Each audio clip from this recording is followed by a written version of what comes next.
প্রিয় লিসেনার্স, আসসালামু আলাইকুম।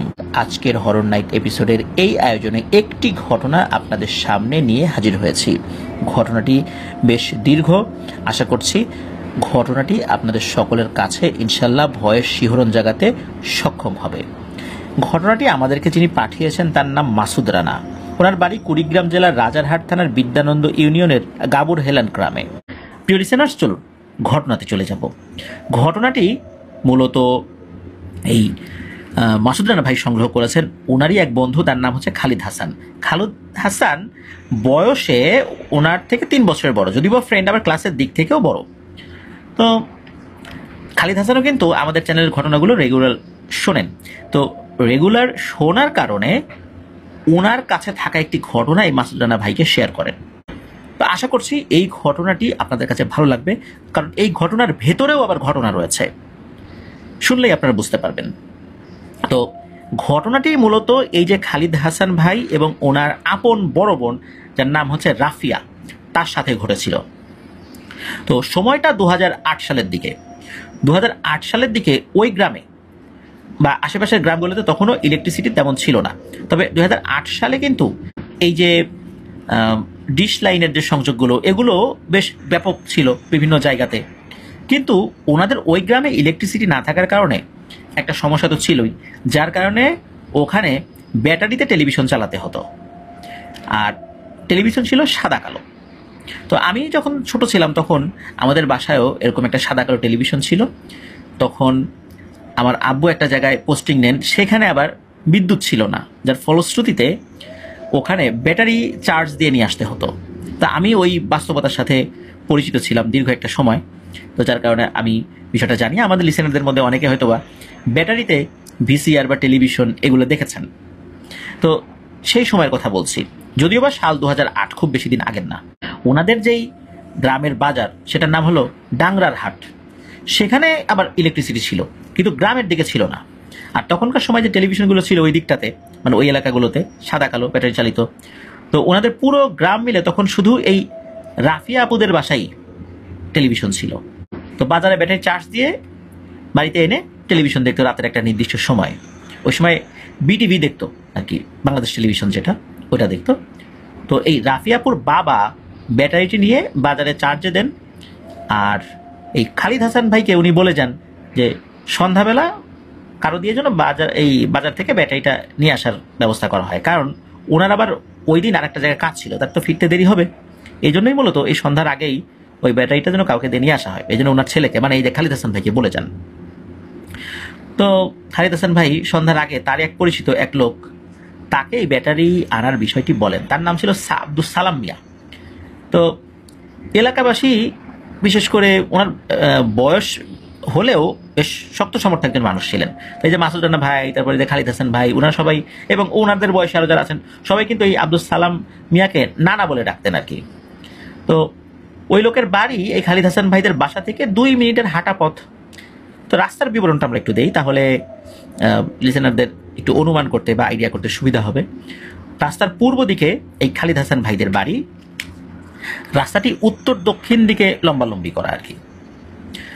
আর খালিদ হাসান ভাইদের বাসা পার হয়ে 30 কদম হাঁটলে বাম দিকে আরো একটি চিকন সরু রাস্তা, এবং মেইন রাস্তা থেকে এই যে বাঁদিকে সরু বা চিকন রাস্তাটি রয়েছে, এটি আবার বেশ নিচু। এই চিকন সরু রাস্তা দিয়ে গেলে সামনে বেশ কিছু বাড়িও আছে। এই চিকন রাস্তা দিয়ে নামার সাথেই ডান দিকে একটি বাড়ি পড়ে, বাম দিকে আরেকটি বাড়ি পড়ে। এই বাড়িটা পার হলে সামনে আরো সামান্য একটু পথ হাঁটলেই আরো বেশ কিছু বাড়ি দেখা যায়। এই বাড়িগুলোর উঠোন ছিল আবার বেশ বড়, আর এই উঠোনগুলোর মধ্য দিয়ে আবার হাঁটার রাস্তা, অনেকে এই উঠোনগুলোর মধ্য দিয়ে হেঁটে যেতেন। আর রাস্তার সাথে একটা বিশাল জাম গাছ, আর এই জাম গাছের কথাটা লিসেনার মনে রাখবেন।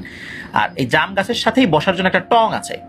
টং তো ওই যে বুঝতে পেরেছেন আপনার, বাঁশের মাচা দিয়ে একটু উঁচু করে তৈরি করা হয়, বাঁশের খুঁটি দিয়ে। এটাকে অনেকে টং বলেন, বিভিন্ন জায়গায় বিভিন্ন নাম, কোথাও মাচা বলে, মাচাং বলে। তো ওনাদের এলাকায় এটাকে টং বলেন আর কি। তো এই টং থেকে সামান্য একটু হাঁটলেই, সামান্য একটু মানে 20 কদম হয়তো বা, এতটুকু পথ এগুলোই এই সালাম নানার বাসা। তো কেন এতটুকু বর্ণনা দিলাম, এটা ঘটনাটা শুনলে বুঝতে পারবেন। তা না হলে শুধু বললেই হতো যে সালাম নানার বাসা একটু সামনে, একটা জাম গাছের থেকে একটু এগিয়ে গেলে। তো ওই দিন বিকেলবেলা সালাম নানাকে ব্যাটারির ব্যাপারটা বলার পর যখন সন্ধ্যা পেরিয়ে এশার আজান দিয়ে দেয়, কিন্তু এই সালাম নানার কোনো খোঁজ খবর নাই। তখন এই খালিদ হাসান ভাই, তার বড় বোন রাফিয়া, এই দুইজন মিলে সালাম নানার বাসায় যাওয়ার সিদ্ধান্ত নেন। গ্রামের অনেকেই তো ওনাদের বাসায় টেলিভিশন দেখতে আসতো রাতের বেলা, তখন তারা এসে বসে থাকবে আর ওনারাও দেখবেন। এই কারণেই মূলত আসলে ওনারা দুজন মিলে ওই দিকটাতে যাওয়ার সিদ্ধান্ত নিয়েছিলেন। তারা বাসা থেকে বের হয়ে অন্ধকারে হাঁটা দিয়েছেন সালাম নানার বাড়ির উদ্দেশ্যে। তো বেশি অন্ধকার না, রাস্তা আশেপাশে বেশ ভালোই দেখা যাচ্ছিল। তারা নিজেদের মধ্যে কথা বলতে বলতে যাচ্ছিল। আর রাফিয়া আপু ছিল এই খালিদ হাসান ভাইয়ের ডান দিকে, অর্থাৎ রাফিয়া আপু উনি যেই সাইডটাতে ছিলেন সেই সাইড থেকে হঠাৎ করে উনি কি করেছেন, মানে রাফিয়া আপু খালিদ হাসান ভাইয়ের হাত শক্ত করে চেপে ধরেছেন। হঠাৎ করে তার বড় বোন তার হাত শক্ত করে চেপে ধরেছে এত জোরে, এই বিষয়টা ওনার কাছে বেশ একটা ভয়ের উদ্রেক করে। ঘটনা কি, তখন এই খালিদ হাসান ভাই কি করেছে, উনি ওনার বোনের মুখের দিকে তাকিয়েছেন, কিন্তু উনি দেখেন যে তার বোন তাকিয়ে আছে অন্যদিকে, মানে ডান দিকে তাকিয়ে আছে। আসলে ব্যাপারটা কি ছিল, তার বোন যেদিকে তাকিয়ে আছে ওই দিকে তাকিয়ে খালিদ হাসান ভাইও দেখতে পান ভয়ঙ্কর একটা জিনিস। মূলত ওই জিনিসটা দেখেই রাফিয়া আপু খালিদ হাসান ভাইয়ের হাত চেপে ধরেছেন। তো খালিদ হাসান ভাইও ওই দিকটাতে তাকিয়ে দেখেন যে এই যে টং, যেটা জাম গাছের নিচে টং, এই টং এর উপরে এক মহিলা অবয়ব দাঁড়িয়ে আছে। তার পরনে সাদা শাড়ি, শাড়িগুলো যেন মাটির ছুঁই ছুঁই অবস্থা। আর আরো উপরের দিকে তাকিয়ে দেখা যায় যে প্রায় জাম গাছের সমান এই মহিলাটা, টঙের উপর দাঁড়িয়ে থাকলেও সেই জাম গাছের সমান। কিন্তু ওই মহিলার মাথায় কোনো কাপড় ছিল না বলে তার মুখটা দেখা যাচ্ছিল। মুখটা ছিল অদ্ভুত, একদম চ্যাপ্টা, কোনো একটা চ্যাপ্টা প্লেট যেরকম হয়, বা একটা পয়সা, একটা কয়েন যেরকম একদম চ্যাপ্টা হয়, ওই রকম চ্যাপ্টা। সাধারণত মাথাটা গোল হয়, মাথার পেছন দিকে আমাদের মাথাগুলো দিকে একটা ফুটবলের মতো ব্যাপার, কিন্তু তার বেলায় বিষয়টা এরকম না, একদম একটা চ্যাপ্টা মাথা। তার চোখের জায়গায় দেখা যাচ্ছে যে দুটো কোটর রয়েছে এরকম মনে হচ্ছে, বা গর্ত রয়েছে, চোখটা ওইভাবে বোঝা যাচ্ছে না। আর তার চুলগুলো এই জাম গাছের ডালে মেলে দিয়েছে, মনে হচ্ছে সে চুল শুকাচ্ছে। আর দুই হাত দিয়ে জাম গাছের একটি ডাল ধরে আছে এবং মাথা নিচু করে তাদের দিকে তাকিয়ে আছে। মনে হচ্ছে যে ওই অবয়বটি তাদের দিকে তাকিয়েও বেশ অবাক হয়েছে। হঠাৎ করে সে মানুষ দেখেছে, বিষয়টা এরকম মনে হয়েছে আর কি। মানে সেও যে ইচ্ছা করে তার সামনে এসেছে, বিষয়টা এরকম মনে হচ্ছিল না। মনে হচ্ছে এই রাফি আপু এবং খালিদ হাসান ভাই তারা তাকে দেখে ফেলার কারণে ওই অবয়বটা অবাক হয়েছে। আর অবাক হয়ে ওই মহিলা অবয়বটি কি করেছে, তার শরীরটা স্থির রেখে মাথাটা লম্বা করে, মানে গলাটা লম্বা হয়ে গেছে, লম্বা হয়ে এই খালিদ ভাই এবং রাফিয়া আপুর দিকে নামিয়ে আছে। এভাবে আস্তে আস্তে তার গলাটা প্রসারিত হচ্ছে। অবয়বটির এই উচ্চতা থেকে মাথাটা এভাবে নিচে আসতে আসতে তাদের প্রায় 2 থেকে 3 হাতের ভেতরে চলে আসে। মানে ওনারা দুজন হঠাৎ করে এই জিনিসটা দেখে এতটা ভয় পেয়েছিলেন যে ওখান থেকে যে দৌড় দেবেন বা কি করবেন ওনারা বুঝতে পারছিলেন না, ওনারা শুধু ওই দিকটাতেই তাকিয়ে আছেন। তবে একটা সময় বুঝতে পারেন যে এখন দৌড় দেওয়ার দরকার। তখন এই খালিদ হাসান ভাই কি করেছেন, রাফিয়াপুর হাত ধরে হ্যাচকা টান দিয়েছেন। হ্যাচকা টান যখন দিয়েছেন তখন এই রাফিয়াপুর সেন্স কিছুটা ফেরত এসেছে। তো হ্যাচকা টান দেওয়ার পর দুজন কিন্তু তাদের বাড়ির দিকে দৌড় না দিয়ে এই সালাম নানার বাড়ির দিকে দৌড় দিয়েছেন। সালাম নানার বাড়িটাই তো ওখান থেকে কাছে ছিল। তো দ্রুত তারা সালাম নানার বাসায় ঢুকে পড়েন। তবে ওই যতটুকু পথ দৌড়েছিলেন পেছন থেকে অন্য কোনো ধরনের কোনো ভয়ঙ্কর শব্দ বা এই টাইপের কোনো কিছু ওনারা শোনেন নাই। তারা দুজন তো এমনভাবে দৌড় দিয়েছেন, খুব আতঙ্কিত অবস্থা তাদের চেহারায় ফুটে উঠেছে। তো ওই সময় সালাম নানা বাড়িতে ছিলেন না, ওই সময় বাড়িতে ছিলেন সালাম নানার স্ত্রী। তখন সালাম নানার স্ত্রী হঠাৎ করে দুইজনের চেহারা দেখে বলেছে, কি ব্যাপার, তোমাদের কি হয়েছে, ভয় পাইছো নাকি, এরকম ভাবাচ্ছ কেন? তো সালাম নানার স্ত্রী কি করেছেন, এনাদের দুইজনকে 2 গ্লাসে পানি দিয়েছেন। তো এই খালিদ ভাই একটা বিষয় লক্ষ্য করছেন যে এই যে রাফি আপু উনি না একদম চুপ করে আছে, মনে হচ্ছে যে ওনার কোনো ভাবান্তর নাই, চুপ, একদম চুপ, বেশ অস্বাভাবিক রকমেরই চুপ। এদিকে তারা যে এইভাবে ধূপধাপ করে দৌড়ে এসেছেন, এই ধূপধাপ করে দৌড়ে আসার শব্দ পেয়ে সালাম নানার বাড়ির পাশেই আরেকজন মহিলা থাকতেন আর কি। তো এই মহিলার নাম হচ্ছে হালিমা। তো উনি চলে এসেছেন যে কি ব্যাপার, কি হলো। তখন এই সালাম নানার বাসায় অন্য কোনো আর আসলে পুরুষ মানুষ ছিল না। ওদিকে ওই হালিমা যিনি, তার বাসায় কোনো পুরুষ মানুষ ছিল না। যখন এই ব্যাপারটা ওনারা দুজন খুলে বলেন যে এরকম ভয় পেয়েছি আমরা, তখন সালাম নানার স্ত্রী উনি ওই হালিমাকে বলেন যে এই হালিমা, যাতে একটু ফুলু ফুলু মামাকে ডাক দিয়ে নিয়ে আয়। ওই ফুলু মামা বলতে সালাম নানার বাড়ির সাথে আর একজন থাকতো আর কি, মানে বাড়ির সাথে বলতে মোটামুটি পাশাপাশি বলতে, তাও গ্রামের বাড়ি তো একটু দূরত্ব তো থাকেই আর কি। এখন ওই যে হালিমা বলছে, আরে এই ফুলুর আর কি ডাকবো, এই ফুলুই তো সেদিন বাজার থেকে আসতে গিয়ে এই গাছের কাছে এসে একটা থাপ্পড় খেয়েছে, কেউ যেন অন্ধকারের ভিতর থেকে তাকে প্রচন্ড জোরে একটা থাপ্পড় দিচ্ছে, আর থাপ্পড় খেয়ে মাটিতে পড়ে গেছে। এরপর থেকে তো সে এদিক দিয়ে আসতেই চায় না ভয়ে। আর এখন ওই দিক দিয়ে যদি ওদেরকে পাঠানোর কথা বলি, ও তো জীবনেও আসবে না। তো এই কথা শোনার পর এই খালিদ ভাই বলছে, তাহলে আমরা বাড়ি যাবো কিভাবে? তখন যে হালিমা যিনি, উনি বলছেন যে আরে চল, আমি নিয়ে যাচ্ছি তোদেরকে, এইসব কিছু না, এগুলো আমি কখনো দেখিও নাই, এগুলো আমার বিশ্বাসও হয় না, চল আমার সাথে চল। তখন এই যে রাফিয়া আপু এবং খালিদ হাসান ভাই, ওনারা দুজন এই হালিমা যিনি ছিলেন তার সাথে হাঁটা দিয়েছেন। তো হাঁটতে হাঁটতে যখন ওই গাছের কাছে চলেছেন, দেখেন ওখানে কিছুই নেই। তো এই হালিমা বলতেছে, ওই দেখ উপরেও কিছু নাই, এই যে আমি তাকাইলাম দেখি কিছু নাই। ওনারা দুজন দেখে হ্যাঁ উপরে তো কিছু নাই। তখন ওই গাছের নিচ থেকে ওই হালিমা বলতেছে, আরে তোরা কি না কি দেখছিস, মানুষজন অযথা এখানে এই জায়গাটারে মানে ভুতুরে বানায় ফেলছে, এগুলা কিচ্ছু না, চল। যেই না উনি এটা বলছেন, আর সাথে সাথে উপর থেকে মনে হচ্ছে মানে গুঁড়ো গুঁড়ো মাটি থাকে না, ওরকম গুঁড়ো গুঁড়ো মাটির বৃষ্টি শুরু হলো। ঢিল মারছে না, কিন্তু এরকম বৃষ্টি শুরু হয়েছে। কিন্তু এগুলো তাদের গায়ে পড়ছে না, আশেপাশে পড়ছে। এবং যেগুলো পড়েছে এগুলো আবার একটা ওই অন্ধকারের মধ্যেই যতটুকু আলো ছিল আর কি, এই একটা হাতে উঠিয়ে দেখেছে এটা হচ্ছে গুঁড়ো মাটি, চাপ দিলে একদম ভেঙে গেল আর কি। এখন এই জিনিসগুলা অঝোর ধারায় পড়ছেই। তখন এই যে হালিমা, যিনি এতক্ষণ অনেকগুলো কথা বলেছেন যে এগুলা কিছু না, এগুলো সব ভুয়া জিনিস, মানুষ ইচ্ছা করে বলে, উনি তো বলছে, ও মা গো, বাবা গো, ভূতে আমারে খেয়ে ফেললো রে, এ বলে উনি ওনার মতো করে দৌড় দিয়েছেন। মানে উনি আর ওই দুইজনকে কিভাবে কি করবেন, আগায় দিবেন, উনি নিজে বাঁচার জন্য দিয়েছেন দৌড়। এদিকে খালিদ ভাই আর রাফিয়া আপু ওনারা ওনাদের বাড়ির দিকে দৌড় দিয়েছেন। ওনারা তো চিৎকার করতে করতে দৌড় দিয়েছেন যে বাঁচাও বাঁচাও বলে, আর ওইদিকে ওই হালিমা ওনার বাড়ির দিকে দৌড় দিয়েছেন। এখন চিল্লাচিল্লি শুনে এই রাফিয়াপুর মা তো ঘর থেকে বের হয়ে এসেছেন, ওনারাও বাড়িতে চলে এসেছেন। বাড়িতে আসা অবধি অন্য কোনো সমস্যা হয়নি আর কি, মানে ওই জায়গা পার হওয়ার পর ওই যে গুঁড়ো গুঁড়ো মাটির যে বৃষ্টি, ওটাও আর ছিল না, শুধু ওই গাছের নিচেই ওখানে ছিল। খালিদ ভাই বাড়িতে ঠিকঠাক মতো পৌঁছলে রাফিয়া আপু দরজার সামনে গিয়েই সেন্স হারিয়ে ফেলেন, মাটিতে লুটিয়ে পড়েছেন, তাকে ধরাধরি করে ঘরে নিয়ে যাওয়া হয়। এদিকে খালিদ ভাই তো ভয়ে একদম হয়ে গেছে। তখন তার মা যখন জিজ্ঞেস করছে কি হয়েছে, তখন সব ঘটনা খুলে বলেন। আর ইতিমধ্যে এই সালাম নানাও ব্যাটারি নিয়ে হাজির হয়েছে, কারণ উনি বাজারে অন্য কোনো কাজ ছিল, এই জন্য আসতে দেরি হয়েছিল আর কি। তো রাফিয়াপুর মা সালাম নানাকে বলেন যে মসজিদের ইমাম সাহেবকে একটু নিয়ে আসতে। তো কিছুক্ষণের মধ্যে ইমাম সাহেবকে বাসায় নিয়েও আসা হয়। ইমাম সাহেব সব শোনার পর বলেন যে আসলে আমি তো সাধারণ ঝাড়ফুঁক করি, আর এই যে ব্যাপারটা, এটা নিয়ে তো আমি আসলে কাজ করি না, বা আমার এগুলোর অভিজ্ঞতাও নাই, বা আমি এটা কাজ করতে গেলেও এটার কোনো ফল হবে না, আমি সাধারণভাবে ঝাড়ফুঁক করে দিচ্ছি, আপনারা ভালো কোনো হুজুর বা কবিরাজ দেখান, সেটাই ভালো হবে।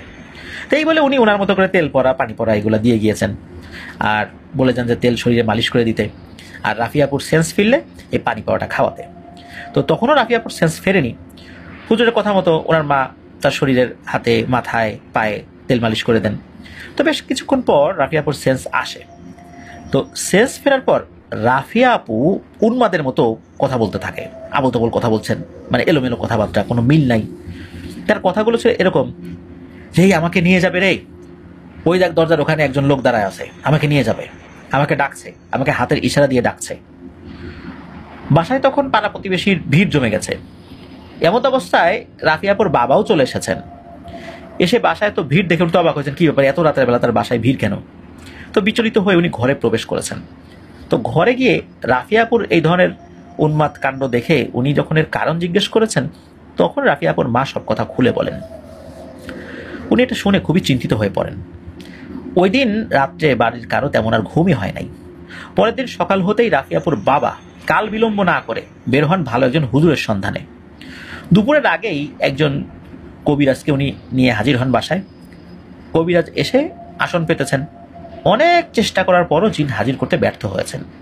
তো কবিরাজ খুব অবাক হন, কারণ হচ্ছে তার কবিরাজি জীবনে এটাই প্রথম ঘটনা যে উনি জিন হাজির করার চেষ্টা করছেন, কিন্তু জিন আসেই নাই। এমন হয়েছে যে এসেই চলে গেছে, কিন্তু আসেই নাই। ওনার দীর্ঘ কবিরাজি জীবনে এমনটা হয়নি।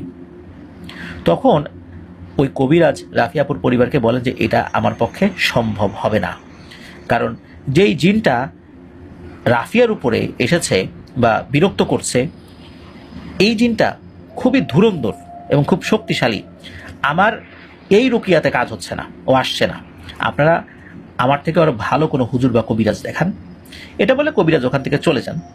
তো বাসার সবাই তো আরও চিন্তিত হয়ে পড়েন যে ওনার মতো এরকম লোক, উনিও পারলেন না, জিনই হাজির হলো না, ব্যাপারটা কি? ওই দিন রাত্রে আবার শুরু হয় সমস্যা। রাত হলেই রাফিয়া আপু আবার উন্মাদ হয়ে ওঠেন আর বলতে থাকেন, ওই দেখো একটা ছায়া, ও আমাকে ডাকছে, ওর সাথে যেতে বলছে। বাড়ির লোকজন আশেপাশে লক্ষ্য করেন, ওনারা আবার কিছু দেখতে পান না। তো বাসার মানুষ অনেক চেষ্টার পর রাফিয়াপুকে শান্ত করেন এবং ঘুম পাড়িয়ে দেন। রাফিয়াপুর মা বাবা নিজেদের মধ্যে আলোচনা করতে থাকেন যে আসলে ব্যাপারটা কি হচ্ছে। এখন ওনারা আলোচনা করছেন, আচ্ছা ঘটনা যেখানে ঘটেছে তখন তো এরা দুজন ছিল, কিন্তু খালিদের সাথে কিছু হচ্ছে না, শুধু রাফিয়ার সাথে কেন হচ্ছে? হিসাব অনুযায়ী তো খালিদের সাথে সমস্যা হওয়ার কথা, কিন্তু রাফিয়ার সাথেই কেন হচ্ছে? এই ব্যাপারটা ওনারা বুঝতে পারছেন না। তো ওই দিন ঘটনাস্থলে তারা যে অবয়বটা দেখেছিল সেটা কিন্তু মহিলা অবয়ব ছিল, কিন্তু মহিলা অবয়ব সাধারণত কোনো মহিলাকে ধরে না, পুরুষ অবয়বকে ধরে। আবার পুরুষ অবয়ব বা পুরুষ জিনেরা নারী সদস্যদেরকে ধরে বা নারীদেরকে ধরে, কিন্তু এইখানে ব্যাপারটা একটু ভিন্ন। হিসাব অনুযায়ী ওই নারী অবয়বটা কিন্তু খালিদ ভাইকে ধরার কথা, কিন্তু কেন ধরছে না এই বিষয়টা নিয়ে তার মা বাবা আলোচনা করছেন। তারাও তো গ্রামের মানুষ, তারা তো ছোটবেলা থেকে এই বিভিন্ন ধরনের জিনাধারা দেখে এসেছেন, কবিরাজদেরকে দিয়ে জিন ছাড়ানো দেখে এসেছেন। তো তাদের এই দীর্ঘ সময়ের যে অভিজ্ঞতা সেটা নিয়ে আলোচনা করছিলেন। আর একটা ব্যাপার, সেটা হলো রাফিয়া আপু যেই অবয়বটা দেখছিলেন, রাফিয়া আপু বলেছিলেন ওইটা একটা ছেলে অবয়ব, একটা পুরুষ অবয়ব। তাহলে ওই গাছের ওখানে ছিল একটা নারী অবয়ব, আর এইখানে একটা পুরুষ অবয়ব। এইটা কি? আসলেই তো বিষয়টা মনে হচ্ছে জটিল। তো ওনারা দুজন এসব আলোচনা করে না কিছুই মিলাতে পারছিলেন না। তো আলোচনার এক পর্যায়ে ওনারা ঘুমিয়েও যান। রাফিয়াপুর ঘরেই আসলে ওনারা ঘুমিয়েছেন। তো তাদের ঘর তিনটা কিন্তু একই লাইনে, একটা ঘর দিয়ে আর একটা ঘরে যাওয়া যায়।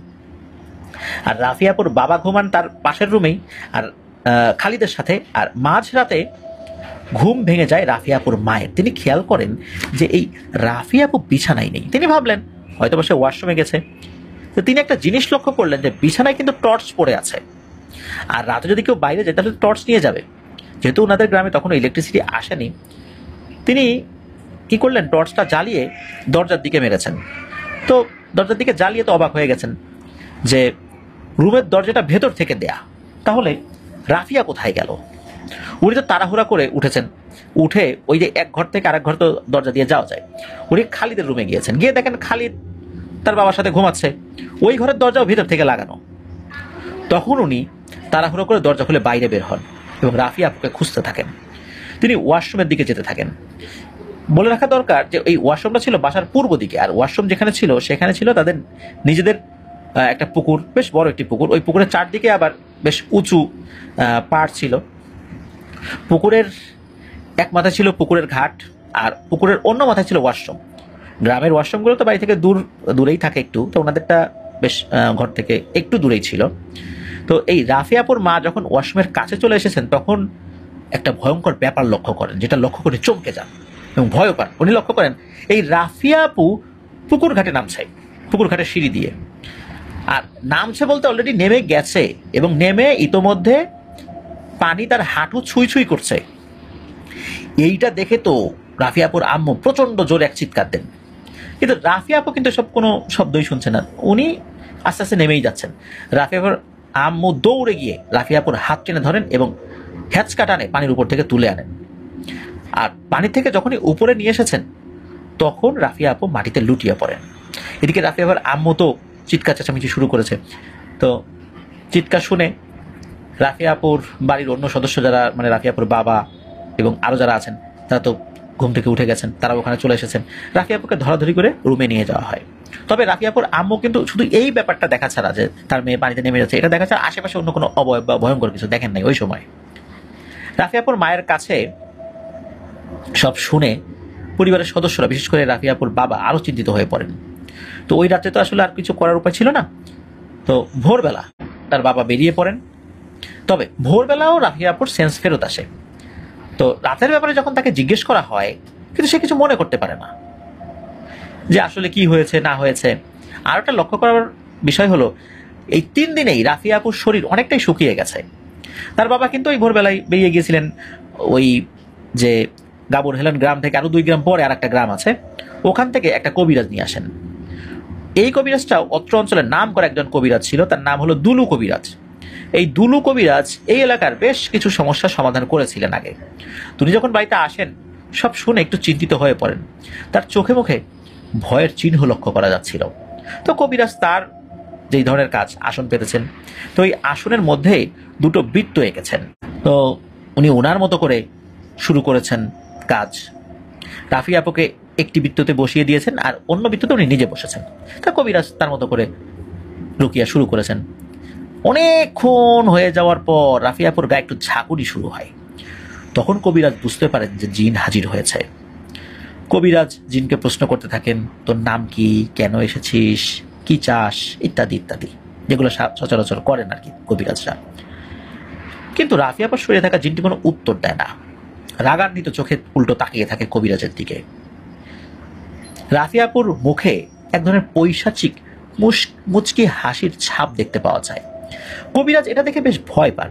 মনে হচ্ছিল এই হাসিটা তার খুবই পরিচিত, এমন হাসি উনি আগেও দেখেছেন, কিন্তু কোথায় দেখেছেন ওই মুহূর্তে মনে করতে পারছিলেন না।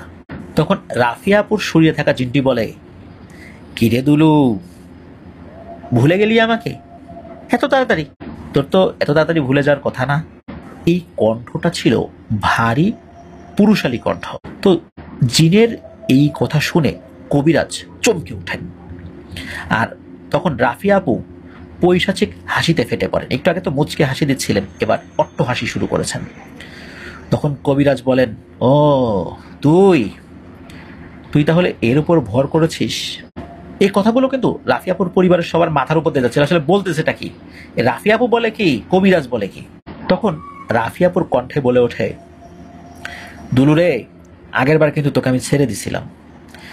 এইবার যদি তুই আমার কাজে বিন্দু মাত্র বাধা সৃষ্টি করিস, তাহলে মনে রাখিস আগামীকাল সকালে সূর্য তোর আর দেখা হবে না। আর তুই কিন্তু আমাকে ভালো করে চিনিস, আর তুই এটাও জানিস যে তোর বাপেরও ক্ষমতা নাই আমাকে আটকানোর। তুই এই মেয়েকে কি করে বাঁচাবি, যেখানে তোর নিজের প্রাণ নিয়ে টানাটানি। এই কথা বলার পরে রাফি আপু মাটিতে লুটিয়ে পড়েন। অদ্ভুত ব্যাপার হলো, যেই চতুর্দিকে বৃত্তাকারে বন্ধনীটা দেওয়া হয়েছিল, সাধারণত জিনেরা হাজির হওয়ার সময় এই বন্ধনীর মধ্যে প্রবেশ করলেও ওই বন্ধনী না কাটা পর্যন্ত জিনেরা সাধারণত বের হতে পারে না। হ্যাঁ, বের হতে পারে, প্রচন্ড শক্তিশালী জিনেরা তারা বের হয়ে যেতে পারে। এই জিনটা বের হয়ে চলে গেল, তার মানে বোঝাই যাচ্ছে এই জিনটা প্রচন্ড শক্তিশালী। কিন্তু আসলে ব্যাপারটা কি? কবিরাজকে কেন এই ধরনের রহস্যজনক কথা বলল, আর কবিরাজই বা কেন এইভাবে কথা বললো তার সাথে? নিশ্চয়ই এই ব্যাপারটার মধ্যে কিছু ব্যাপার রয়েছে। তো যাই হোক, রাফি আপু যখন মাটিতে লুটিয়ে পড়েছেন সেন্সলেস হয়ে, কবিরাজ তাকে ঘরে শুয়ে দিতে পারেন এবং রাফি আপুর পরিবারকে কবিরাজ বলেন যে এই কাজ তার দ্বারা হবে না। তখন বাড়ির লোকজনের কারণ জানতে চাইলে কবিরাজ কিছু বলতে চান না। তো অনেক জোরাজোরির এক পর্যায়ে কবিরাজ বলা শুরু করলেন। কবিরাজ বললেন যে সালটা তখন 1996। তখন ওনাদের গ্রামে যে নদীটা আছে, এই নদীটা হলো তিস্তা নদী। এই নদী এখনকার মতো এই অবস্থানে ছিল না, এই নদী ছিল আরো পশ্চিম দিকে। আর এখন যে নদী আছে সেখানে ছিল জনবসতি, মানে ওই জায়গা তো ভেঙে গেছে আর কি, ভেঙে মানে ওরকম অবস্থা হয়ে গেছে আর কি। তো এখন যে বাজার আছে ডাংরার হাট, এটিও ছিল ওই নদীর মধ্যে। পরবর্তীতে চর জেগেছে হয়েছে আর কি একটা বাজার। তো একদিন সকালবেলা কবিরাজের বাসায় তার পরিচিত এক লোক আসেন, এসে কবিরাজকে এক জিনে আক্রান্ত রোগীর কথা বলেন। লোকটির নাম ছিল জব্বার হোসেন, আর রোগীর নাম ছিল রহমত হোসেন। মূলত এই জব্বার রহমত এর বাপ বেটা আর কি। তো রহমত হচ্ছে এই জব্বার সাহেবের ছেলে। তো কবিরাজ জিজ্ঞেস করেন কি হয়েছে, তখন এই জব্বার মিয়া বলতে থাকেন যে তার একমাত্র ছেলে রহমত, তার বয়স 19 বছর। এই রহমত একদিন বাজারে যায়, তার বন্ধু বান্ধবদের সাথে আড্ডা দিতে গিয়েছে আর কি, আড্ডা দেয়। আড্ডা শেষে গ্রামের রাস্তা ধরে বাড়ির দিকে হাঁটা শুরু করেছেন রহমত। তো তখনকার যে গ্রাম 1996 সালে, যেখানে 2008 সালে গ্রাম ইলেকট্রিসিটি আসে না ওই সাইডে, আর 96 সালের কথা তো বুঝতেই পারছেন প্রিয় লিসেনার্স। তো তখনকার যে গ্রাম আর বাজার যেগুলো ছিল, এগুলো কিন্তু একটু দূরত্বেই থাকে আর কি। বাজারটা একটা নির্দিষ্ট জায়গায় থাকে। এখনকার মতো যেরকম বিভিন্ন জায়গায় দোকান বসেছে, তখন কিন্তু এরকম দোকান এতটা পাওয়া যেত না। তো ওই রহমতের বাড়িটা ছিল ওই বাজার থেকে পায়ে হাঁটা প্রায় 25 মিনিটের রাস্তা। তো রাস্তাটা ছিল একদম সোজাসুজি, আর রাস্তার দুই ধারে ফাঁকা মাঠ আর বাঁশ গাছ। তো রহমত তার বাকি বন্ধুদের বিদায় দিয়ে তার সাথে এক বন্ধুকে নিয়ে হাঁটা দেন। তার বন্ধুর বাড়িও ছিল তার বাড়ির দিকে। তারা দুজনেই গল্প করতে করতে হাঁটছেন। তো এই বন্ধুটার নামটা কবিরাজ বলতে পারেনি, তার বন্ধুর নাম কি ছিল, অনেকদিন হয়ে গেছিল। তো যাই হোক, তো একসময় রহমতের যে বন্ধু ছিল সে তার বাড়ির কাছে চলে আসে এবং রহমতকে বিদায় দিয়ে সে তার বাড়ির ভিতরে ঢুকে যায়। এখান থেকে রহমতের বাড়ি যেতে লাগবে প্রায় 15 মিনিট। তো রহমত হাঁটা দেন তার বাড়ির দিকে। তার ওয়াশরুমে যাওয়ার জন্য একটা চাপ অনুভব করেন। তো সে রাস্তার সাইডে একটা ঝোপের পাশে জল বিয়োগ করতে বসেছেন। তো ওই ঝোপের কাছে ছিল একটা বিশাল শিমুল গাছ। এই শিমুল গাছের সাইডে উনি জল বিয়োগ করেছেন। তো রহমত খেয়াল করেন যে হঠাৎ করে গাছটা কেমন যেন নড়ে উঠল। তো উনি আশেপাশে খেয়াল করেন কি ব্যাপার, আশেপাশে কি বাতাস উঠেছে কিনা, কিন্তু না, বাতাস তো নাই কোথাও। কিন্তু গাছটা নড়তেছে কেন? গাছটা শুধু ডালপালা নড়ছে বিষয়টা এরকম না, মনে হচ্ছে শেকড় সহ নড়ছে। তো তিনি উঠে দাঁড়িয়েছেন, গাছের উপরের দিকে তাকান। উপরের দিকে তাকিয়ে চাঁদের আলো যতটুকু ছিল আশেপাশে সেটাতেই উনি এক অদ্ভুত এবং ভয়ানক জিনিস দেখেন। উনি দেখেন গাছের একটা বড় ডালে একটা নিকোষ গুমট অন্ধকার জমে আছে। মানে ওই জায়গাটা প্রচন্ড অন্ধকার, আর ওইটা যে একটা অবয়ব এটা বোঝা যাচ্ছিল। আর এটাও বোঝা যাচ্ছিল যে ওই অবয়বটার দুটো চোখ রয়েছে, লাল দুটো চোখ। এটা মিটিমিটি করে জ্বলছে, খুব যে জল জল করে জ্বলছে বিষয়টা এরকম না, মিটিমিটি করে জ্বলছে।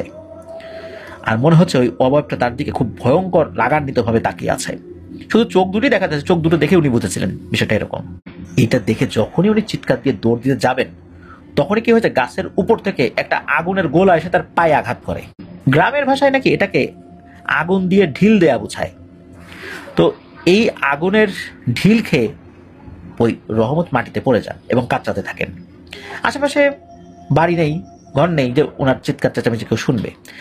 মাটিতে হামাগুড়ি দিয়ে পালিয়ে যেতে চান, যেহেতু তার পায়ে কোনো শক্তি পাচ্ছিলেন না তখন হঠাৎ করে কে যেন এসে পেছন থেকে তার মাথা মাটিতে চেপে ধরেন এবং গোমড়াতে থাকেন। রহমত তো নিঃশ্বাস নিতে পারছিল না ঠিক মতো। নিঃশ্বাস নেওয়ার চেষ্টা করলে রাস্তার ধুলো মাটি তার নাকে ঢুকে যাচ্ছিল। একসময় এই রহমত সেন্স হারিয়ে ফেলেন। এইদিকে তার পরিবারের লোক তো চিন্তিত হয়ে পড়েছে, অনেক রাত হয়েছে কিন্তু রহমত বাড়ি ফিরছে না। তখন এই জব্বার হোসেন তার ছোট ভাইকে ডাক দেন এবং বলেন যে তোমার ভাতিজা তো এখন আসলো না, এখন কি করা যায়, চলো বাইরে যাই, ওকে খুঁজে নিয়ে আসি। তখন তারা দুজন মিলে বাইরে বের হয়েছেন রহমতকে খুঁজতে। তো তারা বাজারের দিকে হাঁটা দিয়েছেন। তারা হাঁটতে হাঁটতে যখন শিমুল গাছের কাছে এসেছেন, তারা দেখেন শিমুল গাছের সাথে হেলান দিয়ে একটা অবয়ব পড়ে আছে দেখা যাচ্ছে। তো তারা দূর থেকেই বুঝতে পারেন যে এটা কোনো মানুষ। আর যখন কৌতূহলী হয়ে একটু কাছে গিয়েছেন, তখন দেখেন এটা রহমত।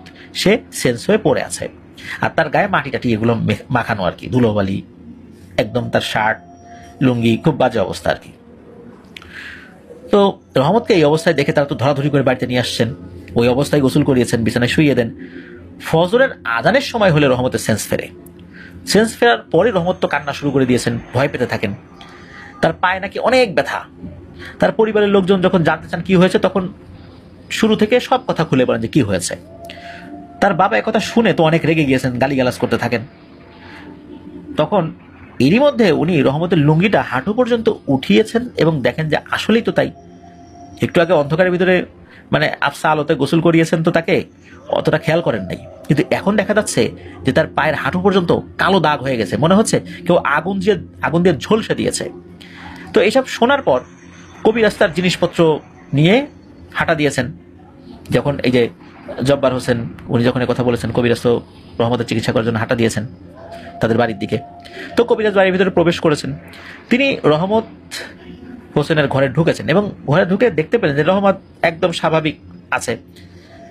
মানে জিনে আক্রান্ত হলে যেরকম মানুষ অস্বাভাবিক আচরণ করে, যেমনটা রাফি আপু করছিল, বিষয়টা এরকম না, একদম স্বাভাবিক আর কি। যাই হোক, কবিরাজ কি করেছেন, মানে যে দুলু কবিরাজ, উনি আসন পেতেছেন এবং জিন হাজির করেছেন। তো জিন হাজির হয় রহমতের শরীরে। কবিরাজ জিনকে প্রশ্ন করেন যে রহমতের পিছনে কেন লেগেছে। তখন রহমতের গলা দিয়ে মেয়েলি কণ্ঠ বের হচ্ছে। তখন ওই মেয়েলি কণ্ঠে বলছে যে আমি ওই শিমুল গাছে থাকি অনেক দিন যাবত, কিন্তু এখানে আজ পর্যন্ত কেউ নোংরা করেনি। রহমত বাড়ি ফেরার সময় ওই জায়গায় বসছে এবং ওই জায়গায় বসার পর এই জায়গাটা নোংরা করেছে। এই কারণেই মূলত আমি ওর উপর আক্রমণ করছি। ইচ্ছা ছিল পাশের ডোবায় ওকে ডুবিয়ে মারার, কিন্তু তার আগেই ও জ্ঞান হারায় ফেলে, এই জন্য ওকে আর আমি কিছু করি নাই। তো কবিরাজ সব শুনে বলেন, ও তো আসলে বুঝতে পারে না, এত ছোট, ওকে তুমি মাফ করে দাও। কিন্তু ওই জিনটা রাজি হয় না। অনেক কিছু দেবে, গরু দেবে, খাসি দেবে, মুরগি দেবে, চাল দেবে, পায়েস দেবে, এগুলো বলার পরেও জিন বলে যে না, আমি কিছুই নেব না, আমি একে মেরেই শান্ত হব, আর তুই পারলে ঠেকারে কবিরাজ। তখন কবিরাজ বুঝতে পারে যে এই জিনকে বন্দি করা ছাড়া আর কোনো উপায় নেই। তিনি অনেক চেষ্টার পর অবশেষে বন্দিও করেন এবং সবাইকে বলেন আর কোনো সমস্যা হবে না। এটি বলে রহমতকে কিছু পানি পড়া, কিছু তেল পড়া দিয়ে যান এবং বলেন কিছুদিন রাত্রে বের না হতে। তো এটি বলে কবিরাজ তার সাথে ওই জিনটাকে বন্দি করে নিয়ে চলে যান, একটা বোতলে বন্দি করেছিলেন আর কি। তো 2 দিন বা 3 দিন যেতেই রহমত একটু সুস্থ হতে থাকেন আর কি। কিন্তু এই কবিরাজ একটা ভুল করে বসেন। তিনি যে জিনটাকে বন্দি করেছেন তাকে তো দূরে কোথাও রেখে আসার কথা বা মাটির নিচে পুঁতে ফেলার কথা, কিন্তু কবিরাজ বাসায় এসে কোনো একটা কারণে এই কাজটি করতে ভুলে গিয়েছিলেন। কারণ সবসময় এই টাইপের কাজ করেন, তো এগুলোতে আসলে তাদের গুরুত্ব অনেকটা সময় কমে যায়, কারণ যারা রেগুলার এই কাজটা করতে থাকেন আর কি। উনি কি করেছেন, ওনার টিনের ঘরের যে চাল আছে, এই চালের একটা জায়গায় ফাঁকা ছিল, উনি কি করছেন, এই বোতলটা ঢিল দিয়ে ওই চালের উপর রেখে দিয়েছেন। চিন্তা করছেন পরে এটার ব্যবস্থা করব, কিন্তু অন্যান্য কাজে ব্যস্ত হওয়ার কারণে এটার মনেও নাই, আর চোখের সামনে তো ছিল না, মাথার উপরে চালের ফাঁকা দিয়ে চালের উপর উঠাই দিয়েছেন উনি। কারণ চোখের সামনে থাকলে তো মানুষের মনে পড়বে, তো উনি তো ব্যাপারটা আসলে ভুলে গেছেন। 5 দিন পার হয়ে যায়, সবকিছু ভালোই চলছিল। এক রাতে দুলু কবিরাজ ঘুমের মধ্যে স্বপ্ন দেখেন। স্বপ্নের মধ্যে দেখেন এক বিশাল আকারের ছায়া, শুধু একটা অবয়ব, মানে চেহারা স্রোত কিছু ওইভাবে বোঝা যাচ্ছে না, একটা ছায়া ছাড়া আর কিছু মনে হচ্ছে না আর কি। তো ওই অবয়বটা তাকে বলতে থাকে, এই কবিরাজ, তোর সাহস হয় কি করে আমার বোনকে বন্দি করার? তুই কালকের মধ্যেই আমার বোনকে মুক্তি দিবি এই বন্দি দশা থেকে, আর না হলে তুই যে কত বড় কবিরাজ আমি দেখে নেব। তুই আমার ক্ষমতা সম্পর্কে জানিসই না। তোর যে চেলাগুলো আছে না, যেগুলোকে দিয়ে তুই খবরাখবর সংগ্রহ করিস, বিভিন্ন কাজগুলো করাস, তাদেরকে জিজ্ঞেস করিস ইসাসা কে। তো কবিরাজকে বিভিন্ন হুমকি ধামকি দিয়ে স্বপ্নের মধ্যে অভাবটা চলে যায়। তো কবিরাজ ঘুম থেকে উঠেছেন এবং ঘুম থেকে ওঠার পর স্বপ্নের কথা তার মাথায় আসে। সেভাবে ধুর, এমন কত দিন দেখলাম, কত দিন স্বপ্নে এসে হুমকি ধামকি দিয়ে গেল, আর এই ইসাসা না কি নাম বললো, এইটা আবার কি করবে আমার। তো উনি আর এই বিষয়টা আসলে মাথায় নেন নাই। ওই দিন পার হয়ে যায়, রাত হয়ে যায়, ঘুমিয়ে গেছেন। স্বপ্নে ওই অবয়বটি আবারও আসে। এবার প্রচন্ড ক্ষোভের সাথে বলতে থাকে, কিরে দুলু, তোরে যা বলছি তুই শুনিস নাই? আমার কথা কি তোর কানে যায় নাই? আমি কিন্তু তোকে বারবার সাবধান করতে আসবো না, এটাই শেষ। আর এই শেষবারের মতো বলে যাচ্ছি, তুই কালকেই আমার বোনকে মুক্তি দিবি, তা না হলে তুই সহ তোর পরিবার শেষ করে দেবো আমি। এইটা বলে ওই জিনটা আবারও চলে যায়। ঘুম থেকে ওঠে দুলু কবিরাজ, চিন্তিত হয়ে যান, কি করবেন তিনি। একসময় তিনি ভাবেন, আরে ধুর, এমনি চিন্তা করছি, আমি হলাম কবিরাজ, এই বেটা জিন আমার করবেটা কি? এরকম কত জিন দেখলাম, কত জিনটা জ্বালাই প্রায় শেষ করে ফেললাম, আর কোথাকার কোন জিন, কোথাকার কোন ইসাসা আসছে আমাকে হুমকি দিতে। এই হুমকি শুনে যদি আমি ওই বোতল থেকে ওই জিনটাকে ছেড়ে দেই, ও তো আবার যাবে রহমতের উপর বিরক্ত করা শুরু করবে, ওটা ছাড়া যাবে না। তো এরকমটা উনি চিন্তা করেছেন আর কি। তো এরপর ওই দিনই আর কি উনি রুগী দেখতে গিয়েছেন রাজারহাটের মেইন যে উপজেলা, ওইখানে আর একটা জায়গায় আর কি। ওখানে রুগী দেখতে দেখতে সন্ধ্যা পার হয়ে গিয়েছে, রাত হয়ে গেছে, এশার আজান হয়ে গেছে। তো উনি সব কাজ শেষ করে, ওই কাজটা ঠিকঠাক মতো শেষ করে আর কি ওনার যে বাইসাইকেলটা ছিল ওটা করে ওনার বাড়ির দিকে আসা শুরু করেছেন, ওনাদের এই যে ডাংরার হাট যেটা বাজার আর কি ওই দিকটার দিকে। তো রাজারহাট থেকে ডাংরারহাট আসতে সময় লাগে প্রায় 30 মিনিট বাইসাইকেলে করে যদি কেউ আসতে চায়। তো উনি ঠিকঠাক বাজারে চলেও আসেন, বাজারে এসে কিছু সদাই কিনেছেন, চায়ের দোকানে কিছুটা সময় গল্প গুজব করেছেন, ওখানে পরিচিত যারা লোকজন ছিল। তো দেখলেন যে অনেকটা রাত হয়ে যাচ্ছে, এবার বাড়ি দিকে যাওয়া যাক। তো উনি সাইকেল নিয়ে চলা শুরু করলেন। এর আগেই বলা হয়েছে যে এই যে বাজার থেকে এই রহমত হোসেনের যে গ্রামটা সেটি আসতে সময় লাগে প্রায় 20 মিনিটের বা 25 মিনিটের মতো আর কি। তো এই কবিরাজের বাড়ি ছিল রহমতের গ্রাম ছেড়ে আরো 10 মিনিটের রাস্তা, রাস্তাটা একই রাস্তা দিয়ে আসতে হয় আর কি। তো কবিরাজ সাইকেল চালাতে চালাতে লক্ষ্য করলেন তার সাইকেল হঠাৎ করে কেন যেন ভারী হয়ে গেছে, সামনে আগাতে যেন অনেক কষ্ট হচ্ছে। তো মনে করলেন যে হয়তো বা ওনার শরীরটাই ভারী হয়ে গেছে, দুর্বল লাগছে, কিন্তু না, আসলেই সাইকেলটাই ভারী। সাইকেলে অনেক মালামাল নিলে সাইকেল যেরকম লোড হয়ে যায় ওই রকম, মানে শরীরের শক্তি ঠিকই আছে। তো উনি যখন ওই শিমুল গাছের নিচে এসেছেন তখন উনি ঘাড়ের কাছে গরম নিঃশ্বাসের অনুভূতি পান, মনে হচ্ছে কেউ গরম নিঃশ্বাস ওনার ঘাড়ের উপরে ছাড়ছে। উনি যেই না পেছন দিকে তাকিয়েছেন উনি লক্ষ্য করেন তার থেকে 8 থেকে 10 ইঞ্চি দূরে আগুনের মতো লাল দুটি চোখ জ্বলছে, আর একটা কালো অবয়ব তার পিছনেই বসে আছে, একদম সাইকেলের পিছনে যে ক্যারিয়ারটা থাকে না ওখানে বসে আছে। হাত পা কিছু বোঝা যাচ্ছে না, শুধু একটা অবয়ব বোঝা যাচ্ছে। তো এটা দেখার সাথে সাথে উনি তো ভয় পেয়েছেন, আর এরকম দেখার সাথে সাথে উনি তো সাইকেলের উপর নিজের নিয়ন্ত্রণ হারিয়ে সাইকেল থেকে পড়ে যান, সাইকেল নিয়েই পড়ে গিয়েছেন আর কি। তো ওই যে শিমুল গাছ, ওই শিমুল গাছের ওখানে কিন্তু ঝোপ ছিল এবং ওখানে ডোবাও ছিল। তো ডোবার ওই পাশে পড়েছেন, তো সাইকেল নিয়ে পরে ওই গড়িয়ে গড়িয়ে ডোবার দিকে পড়া শুরু করেছেন আর কি। একদম ডোবার পানির ভিতরে উনি পড়েন নাই, মানে যেখানে ঢালু ওই জায়গার একটা জায়গায় পড়েছেন, তবে বিভিন্ন পাতা ওখানে পড়তে পড়তে আর কাদার উপরে পাতা পড়তে পড়তে একরকম মানে ওইখানে মানে পচা পাতা কাদা এরকম একটা জায়গায় আসলে উনি এসে পড়েছেন আর কি, গড়াতে গড়াতে। তো ওনার হাতে যে লাইটটা ছিল ধপাস করে সে লাইটটা পানিতে পড়ে যায়, আর ওখানে পানি কিন্তু খুব বেশি ছিল না, বড় জোর ওনার বুক পানি পর্যন্ত ওখানে পানি ছিল আর কি। উনি জানতেন এটার পানি কতটুকু, অনেকে ওখানে নামেন টামেন আর কি বিশেষ করে প্রয়োজনে। আর ওখানে সারা বছর যে পানি থাকা বিষয়টা এরকম না, শুকনো সময় পানি কিছুই থাকে না, ওই টুকটাক বৃষ্টি হলে ওখানে একটু পানি জমে, আর বর্ষাকালে একটু পানি থাকে আর কি। এখন উনি লাইট আর খুঁজবেন কিভাবে, লাইট তো পানির নিচে পড়ে গেছে, এখন পানির নিচে নেমে ওই লাইটটা খুঁজতে হবে। তখন উনি বুঝেছিলেন যে কোনো একটা ভয়ঙ্কর জিনের খপ্পরে উনি পড়েছেন।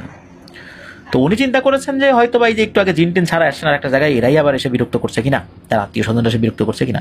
তো উনি দোয়া দুরুদ পড়ার কিছুটা চেষ্টা করছিলেন, কিন্তু ওনার প্রয়োজন ছিল ওনার লাইটটা পানিতে পড়েছে। উনি চিন্তা করেন ঠিক আছে পানিতে নেমে লাইটটা একটু খুঁজি, আর পানিটা এমনিতে খুব ময়লা পানি ছিল, ওখানে আসলে খোঁজার জন্য তার চেষ্টাটা বৃথা হবে, উনি এটাও ভাবছিলেন।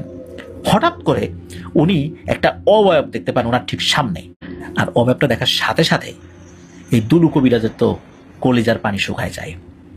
উনি বুঝতে পারেন যে এইটা সেই অবয়ব রে, যেই অবয়বটা 2 দিন আমি স্বপ্নে দেখছি, এইটা ওই একটু আগে ভূত ছাড়াই আসছি, জিন ছাড়াই আসছি, এইগুলা সেটা না। কোনো কথা ছাড়াই ওই অবয়বটা ওই কবিরাজের ঘাড় চেপে ধরে, এক হ্যাঁচকা টানে ওই ডোবার পানির ভিতরে নিয়ে গিয়ে ডোবার মধ্যে তার মাথাটা চুবাতে থাকে, মানে ঘাড় ধরে চুবায়, 5 সেকেন্ড পর আবার উঠায়, 2 বার নিঃশ্বাস নিতে পারে আবার চুবায়। এইভাবে কয়েকবার করার পরে ওই অবয়বটা বলতে থাকে, হিরে বেটা তুই না কবিরাজ, তুই না অনেক কিছু জানিস, তো যেগুলো জানিস সেগুলো পড় না, দেখি তো তুই আমার হাত থেকে ছুটতে পারিস কিনা। তোকে আমি 2 বার সাবধান করলাম, এরপরও তুই আমার কথা শুনিস নাই, কত বড় সাহস তোর, কই তোর চেলাগুলা কই, যাদেরকে ডেকে ডেকে বিভিন্ন কাজ করিস, কই ডাক ডাক, ওদেরকে ডাক, দেখি তারা আসে কিনা আমার সামনে। এই বলে ওই দুলু কবিরাজকে পানিতে চুবাচ্ছে আর কি। তো কবিরাজের একদম খারাপ অবস্থা, প্রাণ যাবে এমন একটা অবস্থা। তো এমন অবস্থায় জিনটা তাকে চুবানো বন্ধ করে দেয় এবং বলে ওঠে, তোকে তো আমি জানে মারবো না, তোকে জানে মারলে আমার বোনকে মুক্ত করবো কিভাবে, তবে আমি আশা করি আমার ক্ষমতা সম্পর্কে তোর ধারণা হয়ে গেছে, তোকে মারলাম না, ছেড়ে দিলাম, তোর সময় আগামীকাল সকাল, এর মধ্যে আমার বোনকে তুই ছেড়ে দিবি, আর কোনো কথা হবে না তোর সাথে আমার, আর পরে যা কথা হবে সেগুলোর ভার তুই নিতে পারবি না। এটা বলে ওই জিনটা চলে যায়। কবিরাজ দুলু উনি তো কোনো মতে ডোবা থেকে পারে উঠে আসেন, একটু একটু বসে বসে একটু হাঁপাতে থাকেন। কিছুক্ষণ পর ডোবার পাশে পড়ে থাকা ওই সাইকেলটা উনি দেখতে পান, যে সাইকেলে উনি আসছিলেন আর কি। সাইকেলটা ডোবার ওই ঢালুতে একটা জায়গায় পড়ে গিয়েছিল। তো ওই সাইকেলটা নিয়ে উনি হাঁটা শুরু করেছেন। আর লাইট তো ডোবায় পড়ে গেছে, ওইটা এখন আর নতুন করে খোঁজার আর কোনো সাহস তার নাই। উনি তো বাসায় চলে আসছেন, তার স্ত্রীকে বলেন পানি গরম করতে। সাধারণত উনি কোনো জায়গা থেকে এরকম রুগী দেখে আসার পর গোসল করেই ঘরে ঢুকতেন। তো ওনার স্ত্রী ওনার শরীরের এই অবস্থা দেখে প্রশ্ন করেন যে কী ব্যাপার, কী হয়েছে তোমার, এই অবস্থা কেন, তোমার এই ধরনের বিধ্বস্ত অবস্থা। তখন কবিরাজ বলেন যে এখন আর কোনো কিছু জিজ্ঞেস করো না, তাড়াতাড়ি পানি দাও, আমি খাবো টাবো না, আমি এখন ঘুমায় পড়বো, আমি অনেক ক্লান্ত। তো কবিরাজ ওই রাতের বেলা স্বপ্ন দেখছেন। এবারের স্বপ্নে ওই ছায়াটা তাকে কিছু বলছে না, শুধু মনে হচ্ছে এক ধরনের হাসি হাসছে, সেই হাসির শব্দটা পাওয়া যাচ্ছে। তো এরপর কবিরাজ যখন চোখ খুলেছেন উনি দেখেন যে সকাল হয়ে গেছে, বেশ লম্বা একটা ঘুম দিয়েছেন উনি। কবিরাজ তাড়াতাড়ি উঠে তার যে ঘর আছে সেখানে যান। সেখানে তার যে পালিত জিনগুলো ছিল তাদেরকে আগে ডাকেন। তো জিনেরা আসে, তো এসেই তারা বলতে থাকেন যে আপনি কেন আমাদেরকে ডেকেছেন আমরা জানি, আপনার জন্য এটাই ভালো হবে যে আপনি ঈসা স্যার কথায় রাজি হয়ে যান, কারণ ওর শক্তির কাছে আমরা কেউই পারবো না। আর আপনার সবচেয়ে শক্তিশালী যে জিনটা আছে সেও ওর কাছে নেহায়েত শিশু মাত্র। যা হয়েছে হয়েছে, সামনে আর এক চুলও বাড়াবেন না, নিজেকে আর কোনো কাজ ওর বিপরীতে করতে বাধ্য করবেন না, তাতে আপনারাও কেউ বাঁচবেন না, আর ওই যে রহমত ওই ছেলেটাও বাঁচবে না, এমনকি আমরা আপনাদের কাছে যারা আসি আমাদের অনেক বড় ক্ষতি হয়ে যাবে। কবিরাজ তার জিনদের মুখে এমন কথা শুনে খুব চিন্তিত হয়ে পড়বে, পড়েন নাকি, স্বাভাবিকভাবেই চিন্তা হওয়ারই কথা। কি করবেন না করবেন ওনাতে কিছুই মাথায় আসছে না। কবিরাজ কোনো উপায়ন্তর না পেয়ে জিনদেরকে বিদায় দেন। সারাদিন এই বিষয় নিয়ে ভাবতে থাকেন। রাতে খাওয়া দাওয়া করার পর কবিরাজ তার ওই চাল থেকে ওই বোতলটা পেরেছেন এবং তার স্ত্রীকে বলেন যে আমি তো বন্দি করেছি, আমি আর খুলতে পারবো না, বোতলটা খুলে দাও। তখন কবিরাজ স্ত্রী যখন জিজ্ঞেস করছেন কেন হঠাৎ করে এটা আমাকে দিয়ে খুলতে বলছো, তখন তার স্ত্রী কাছে মোটামুটি ব্যাপারটা খুলে বলেন। তখন তার স্ত্রী বলেন আচ্ছা ঠিক আছে, তবে তাই হোক, আমি এটা খুলে দিচ্ছি। তার স্ত্রী বোতলটি খুলে দেয়, তবে খুলে দেওয়ার পর ওর ভিতর থেকে যে কোনো কালো ধোয়া সাদা ধোয়া বের হয়ে মিলিয়ে গেল, বিষয়টা এরকম না, একদম স্বাভাবিক একটা বোতল আমরা খুললে যেরকমটা দেখি ওইরকমই। এরপর কবিরাজ ওই বোতলটি আগুনে পুড়িয়ে দিতে বলেন। তো এভাবে কেটে যায় 2টি দিন। কবিরাজ জানেন যে ওই ছেলের সাথে আসলে কি হতে চলেছে, তিনি সব জেনেও চুপ থাকতে বাধ্য হন। 2 দিন পর কবিরাজের কাছে ওই যে রহমতের বাবা জব্বার হোসেন ছুটে আসেন এবং এসে বলেন যে কবিরাজ তাড়াতাড়ি চলুন, রহমতের অবস্থা খারাপ। তো কবিরাজ তো আশ করতে পারেন যে কি হয়েছে। কবিরাজ না জানার ভান করে জব্বার হোসেনকে বলেন যে ঠিক আছে চলো তোমার বাসায় যাই। তো কবিরাজ যান, সেখানে গিয়ে দেখেন রহমতের মা কান্নাকাটি করছে। যখন কবিরাজ ওখানে গিয়েছেন তখন ওই পরিবারের সদস্যরা সকলে বলছেন, বিশেষ করে জব্বার হোসেন বলছেন যে আমি যখন খেতে গিয়েছি কাজ করার জন্য সকালবেলা, তো দুপুরবেলা আমার স্ত্রী আমার খাবার দিতে যায় খেতে, কিন্তু এই ফাঁকে রহমত তার আশেপাশের বাড়ি ছেলেদের সাথে নদীতে যায় গোসল করতে। রহমত তখন অনেকটাই সুস্থ, আগে সবার সাথে নদীতে গোসল করতো, মাঝখানে সমস্যার কারণে কিছুদিন যায়নি। এখন যেহেতু সমস্যার সমাধান হয়ে গেছে তাই অত কিছু না ভেবে রহমত ছেলেপেলের সাথে গোসল করতে গেছে। নদীতে তখন কিন্তু অনেক মানুষই গোসল করছিল। তো ওই গ্রামে একটা খেলা আছে, গ্রামের ভাষায় সেটাকে সোয়েল সোয়েল বলে, ওই এলাকার সোয়েল সোয়েল হচ্ছে এই খেলায় 6 থেকে 7 জন থাকে, তাদের মধ্যে একজন চোর হয়, তার কাজ হলো বাকিরা দূরে দূরে সাঁতার কেটে পালিয়ে বেড়াবে আর এই একজন সবাইকে টাচ করবে। তো এই সোয়েল সোয়েল খেলায় একটা ছেলে চোর হয়, খেলা মোতাবেক সবাই অনেক দূরে দূরে সাঁতরে চলে যায় যেন কেউ ওই চোর ধরতে না পারে। কিন্তু এই রহমত কি করেছে, অনেক দূরে চলে গিয়েছে মাঝ নদীর দিকে যেন রহমতকে ধরতে না পারে। এই মধ্যে কি হয়েছে, হঠাৎ একটা ছেলে খেয়াল করলো যে রহমতের মাথা পানির ভেতরে আছে, হঠাৎ করে তার হাতটাও মনে হলো খুব দ্রুত পানির নিচে চলে গেল। তো এই ছেলেটা ভাবে যে হয়তো রহমত ডুব দিয়েছে, সে এত কিছু না ভেবে খেলায় মন দেয়। সবাইকে যখন ধরা শেষ তখন শুধু রহমত বাকি। এমন সময় রহমতকে আর খুঁজে পাওয়া যাচ্ছে না। কেন ওই ছেলেটা বলছে কি রহমত কোথায় গেল, তো কেউ বলে হয়তো রহমত বাসায় চলে গেছে, কেউ বলে না ও যদি বাসায় যেত তাহলে তো আমাদের এদিক দিয়েই যেত, যেহেতু বাকি ছেলেরা এখানেই আছে তো ওর তো যাওয়ার কথা না, আর ও যেই লুঙ্গি গামছা নিয়ে আসলো সেটাও তো এখানে পড়ে আছে। তখন ওই রহমতকে যে ছেলেটা ডুবে যেতে দেখেছিল সে তখন সবাইকে বলে যে আমি তো এরকম রহমতকে দেখেছিলাম, আর তখনই হইচই শুরু হয়ে যায়, চিল্লাচিল্লি শুরু হয়ে যায়, লোকজন জড়ো হয়ে খোঁজা শুরু করে। রহমতকে। আর ওইদিকে রহমতের মা জব্বার হোসেনকে খাবার দিয়ে বাড়ি চলে এসেছেন, এসে ঘরের মধ্যে রহমতকে খুঁজে পান না। এর মধ্যে নদীর পাড় থেকে বহু মানুষের চিল্লাচিল্লির শব্দ পেয়ে উনি হাঁটা দেন ওইদিকে গিয়েই সবাই দেখে যে মানে মনে হচ্ছে সবাই তার অপেক্ষায় ছিল। সবাই যখন তাকে এই বিষয়টা বলেছে, এটা শোনার পর উনি তো কান্নায় ভেঙে পড়েন। খবর দেওয়া হয় জব্বার হোসেনকে, তিনি এসে বাকি লোকদের সাথে খোঁজাখুঁজি শুরু করেন। অনেক চেষ্টার পর খুঁজে পাওয়া যায় না, তখন উনি কবিরাজের কাছে গিয়েছেন। তো কবিরাজ সব শুনে বুঝেছেন যে আসলে হয়েছেটা কি। সেই ইসাসার বোন এই ছেলেকে মেরে ফেলেছে, পানির নিচে নিয়ে গেছে। কিন্তু এই কথা উনি যদি এখন বলেন তো গ্রামবাসীরা অনেক ঝামেলা করতে পারে। তো তিনি জব্বার হোসেনকে বলেন যে আমি এখন বাসায় চলে যাই, কি করা যায় দেখছি। কবিরাজ বাসায় চলে যায় এবং খুব লজ্জিত বোধ করেন এবং নিজের বিবেকের কাছে খুব অপরাধ বোধ কাজ করতে থাকে। সেদিন সন্ধ্যা পেরিয়ে রাত হয়ে যায়, কবিরাজ ঘুমিয়ে যান। কবিরাজ স্বপ্নে দেখেন সেই ইসাসা এসেছে আর মুখে সেই পৈশাচিক মুচকি হাসি। ইসাসা বলতে থাকে, ভালোই করেছিস, আমার কথা শুনেছিস। এই ছেলেকে আমরাই নিয়ে গেছি, তবে এখনো মারিনি, আমাদের কাছেই আছে। তখন কবিরাজ স্বপ্নেই বলে ওঠে, আপনার কি লাগবে আমি দেব, তা ওকে ছেড়ে দেন, কি চাই আপনার বলেন। তখন ইসাসা বলে, দেখ, অন্য জিনেরা হয়তো অন্য কিছু নিয়ে চলে যায় বা মাফ করে দেয়, কিন্তু আমাদের উসুলে এমন কিছু নেই, এটা আমাদের নীতি বহির্ভূত। আমরা কারো শরীরে ঢুকে আস্তানা করি না, কারো শরীরে ঢুকে উৎপাত করা আমাদের কাজ না। আমরা যা করি সামনাসামনি করি। এই ছেলেকে পাবি, চিন্তার কারণ নাই, তবে জীবিত না, মৃত। আগামীকাল ওই জায়গায় লাশ পেয়ে যাবি। এই বলে ইসাসা চলে যায়। পরের দিন কবিরাজ জব্বার হোসেনের বাড়ি যান এবং বলেন যে আমি চেষ্টা করেছি কিন্তু কোনো খবর পাইনি, আপনারা নদীতে খুঁজতে থাকেন, পেয়ে যাবেন হয়তো। জব্বার হোসেন আর তার স্ত্রীর কান্না আসলে থামছিলই না। তো এ সমস্ত কথা বলে কবিরাজ চলে যান তার বাড়ি। উনি তো জানেন আসলে কি হয়েছে। এদিকে সবাই মিলে খোঁজা শুরু করে রহমতকে। হঠাৎ করেই রহমতের নিথর দেহ মাঝ নদীতে ভেসে ওঠে। কয়েকজন সাহসী মানুষ গিয়ে লাশটা পাড়ে নিয়ে আসেন। জব্বার হোসেন আর তার স্ত্রী ওখানে ছিল। তারা একমাত্র ছেলেকে হারিয়ে শোকাহত হয়ে পড়েন, বিলাপ করে কান্না করতে থাকেন। এই রহমত হোসেনকে যারা শেষ গোসল করাচ্ছিল তারা একটা বিষয় জব্বার হোসেনকে বলেন। সেটা হলো যে রহমতের পেটে কোনো পানি নেই, পেট ফোলাও নেই। আর রহমত এত দীর্ঘ সময় পানির নিচে ছিল, কিন্তু মনে হচ্ছে সে পানির নিচে ছিলই না, সদ্য গোসল করেছে সে পানি দিয়ে। আর রহমতের ঘাড়টা ভাঙা, আর ঘাড়ের জায়গায় কালো দাগ হয়ে আছে, মনে হচ্ছে কোনো কিছু দিয়ে চাপ দিয়ে তার ঘাড়টা মানে ভেঙে দেওয়া হয়েছে। আর রহমতের চোখের দিকে তাকালে মনে হচ্ছে খুব খারাপ কিছু দেখে ভয় পেয়েছে। রহমতকে দাফন করা হয়। এরপর কেটে যায় অনেকটা সময়। 1998 সালে এক ভয়ঙ্কর বন্যা হয়, নদী ভাঙানো হয়, পুরো গ্রামকে গ্রাস করে নেয়।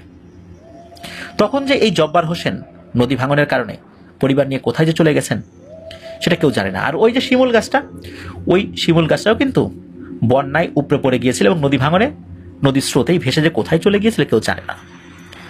আচ্ছা, এবার ফিরি আমরা রাফিয়াপুর ঘটনা। এতক্ষণ তো এই দুলু কবিরাজ যিনি, উনি বলছিলেন যে আসলে কি বিপদে পড়েছিলেন, আর এই ইসাসার ব্যাপারটা বলেছেন যে এটা ইসাসা, দেখেই বুঝতে পেরেছিলেন। বিশেষ করে এই কারণেই এই হাসিটা তার কাছে পরিচিত মনে হয়েছিল।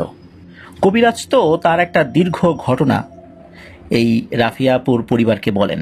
তো কবিরাজ যখন এই ঘটনা বলা শেষ করেন তখন রাফিয়াপুর বাবা কবিরাজকে বলেন, প্রথম যেহেতু আপনি একবার বন্দি করেছেন, তো এই প্রথমবার বন্দি করার একটা অভিজ্ঞতা তো আপনার হয়েছে, তাহলে একবার বন্দি করেছেন, তাহলে এইবার কেন করছেন না?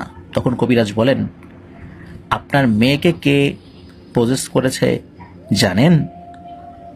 আমি তো বন্দি করেছিলাম ইসাসার বোনকে, আর আপনার মেয়েকে পজেস করেছে ইসাসা নিজেই। আমি কেন? আমার মতো 10টা কবিরাজ ওর কাছে কিছুই না, যেখানে আমার জিনের ওর নাম শুনলেই ভয় পায়, আর আমি তো সাধারণ কবিরাজ মাত্র। আমি কবিরাজ হয়ে যতটুকু জানি তা ইসাসার জানার কাছে কিছুই না। কবিরাজ বলেন যে আমি একটা কথা বুঝতে পারছি না যে ইসাসা কেন আপনার মেয়েকে পজেস করলো, কারণ আমার জানা মতে ইসাসা কোনো মহিলা মানুষকে পজেস করে না, বা অন্যান্য মহিলা মহিলাদেরকে যেভাবে কোনো জিনেরা পজেস করে, যারা মহিলাদেরকে বিরক্ত করতে চায়, বলে যে নিয়ে যাব, বিয়ে করব, ও এই টাইপের জিন না। কিন্তু আমাকে জানতে হবে যে ইসাসা কেন আপনার মেয়েকে পজেস করলো, কারণ এটা ইসাসার বৈশিষ্ট্যের সাথে যায় না। নিশ্চয়ই অন্য কোনো কারণ রয়েছে।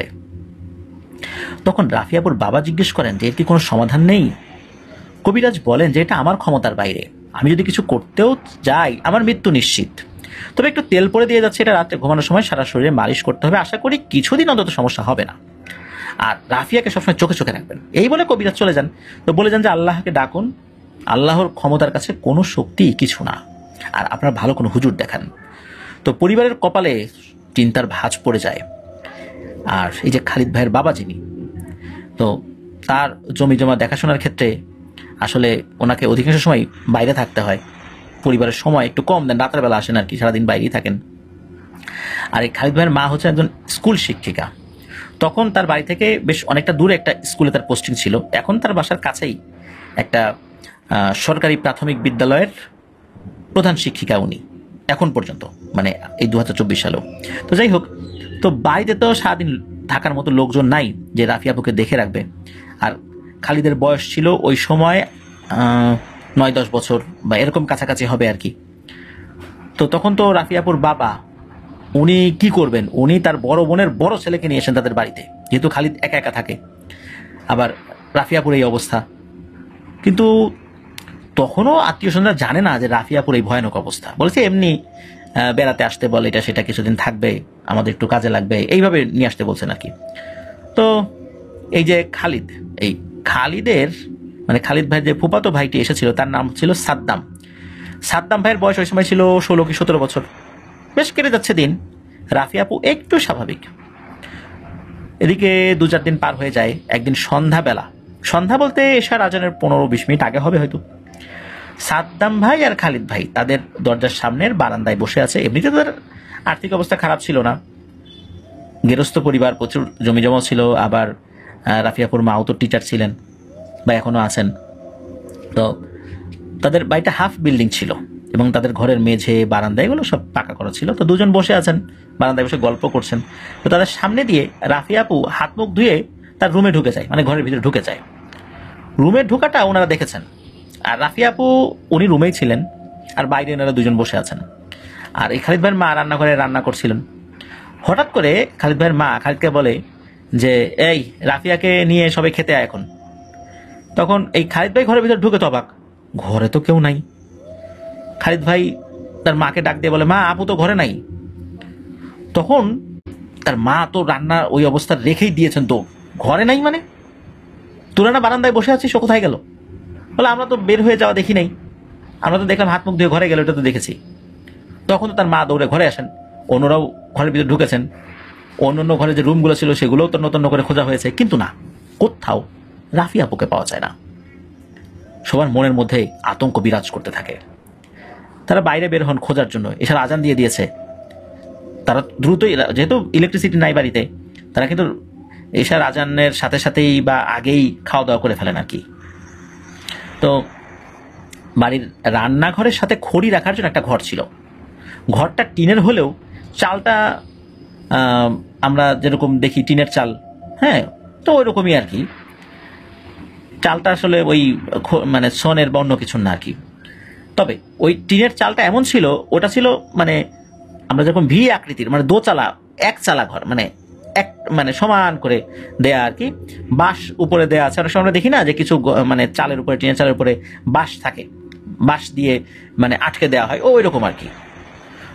তো এছাড়া আজান তখনও দেয়নি, কিন্তু যখনই দিয়েছে তখনই ওই খড়ির ঘরের চালে ধপাস করে কি যেন একটা প্রচন্ড জোরে শব্দ হয়েছে। তো এত জোরে শব্দ শোনার পর ওরা তো দৌড়ে ওখানে গেছেন, দেখে আশেপাশে কিছু নাই। কিন্তু ওই সাদ্দাম ভাই বলে ওঠে যে এই ঘরের চালের মধ্যে ওইটা কি রে? তো লাইট মারলে সবাই দেখতে পায় যে রাফিয়া আপু উপর হয়ে পড়ে আছে। মই আনা হয়, রাফিয়া আপুকে নামিয়ে নিয়ে রুমে চলে যায়। কারণ হচ্ছে এই সাদ্দাম ভাই আবার একটা উঁচু জায়গায় উঠে ওই চালটা দেখতে গেছিলেন আর কি, যে কি পড়লো উপরে। নিচে তো আশেপাশে তো কিছু দেখা যাচ্ছে না, আর কিছু পড়লে তো গড়িয়ে নিচে পড়ে যাবে, এই জন্য তো ওনারা চারদিকে দেখছিলেন। আর সাদ্দাম ভাই একটু উঁচু হয়ে দেখার চেষ্টা করছেন, যার কারণে দৃশ্য দেখতে পেয়েছেন। তো এখন কথা হলো যে রাফিয়া আপুর ওই সময় সেন্স ছিল না, কিছুক্ষণ পর সেন্স আসে, তবে ওনার শ্বাস নিতে প্রচন্ড কষ্ট হচ্ছিল। রাফিয়া আপু বলতে থাকে কে যেন তার বুকে ভারী কিছু দিয়ে রেখেছে, উনি শ্বাস নিতে পারছেন না। রাফিয়াপুর আম্মা উনি কোরআন শরীফ পড়ে রাফিয়াপুকে ফু দিতে থাকেন মাথায়, বুকে, হাতে, পায়ে। কিছুক্ষণ পর একটু স্বাভাবিক হন রাফিয়াপু। তখন তাকে জিজ্ঞেস করা হয় সে ঘর থেকে বাইরে কিভাবে গেল। উত্তরে রাফিয়াপু বলেন, যখন সে তার রুমে প্রবেশ করে এবং বিছানায় বসে বই নিয়ে, তখন তার সামনে হঠাৎ করে একটা কালো ছায়ার মতো কিছু দেখতে পান যে একটা কালো ছায়ার মতো অভাব তার সামনে দাঁড়িয়ে আছে।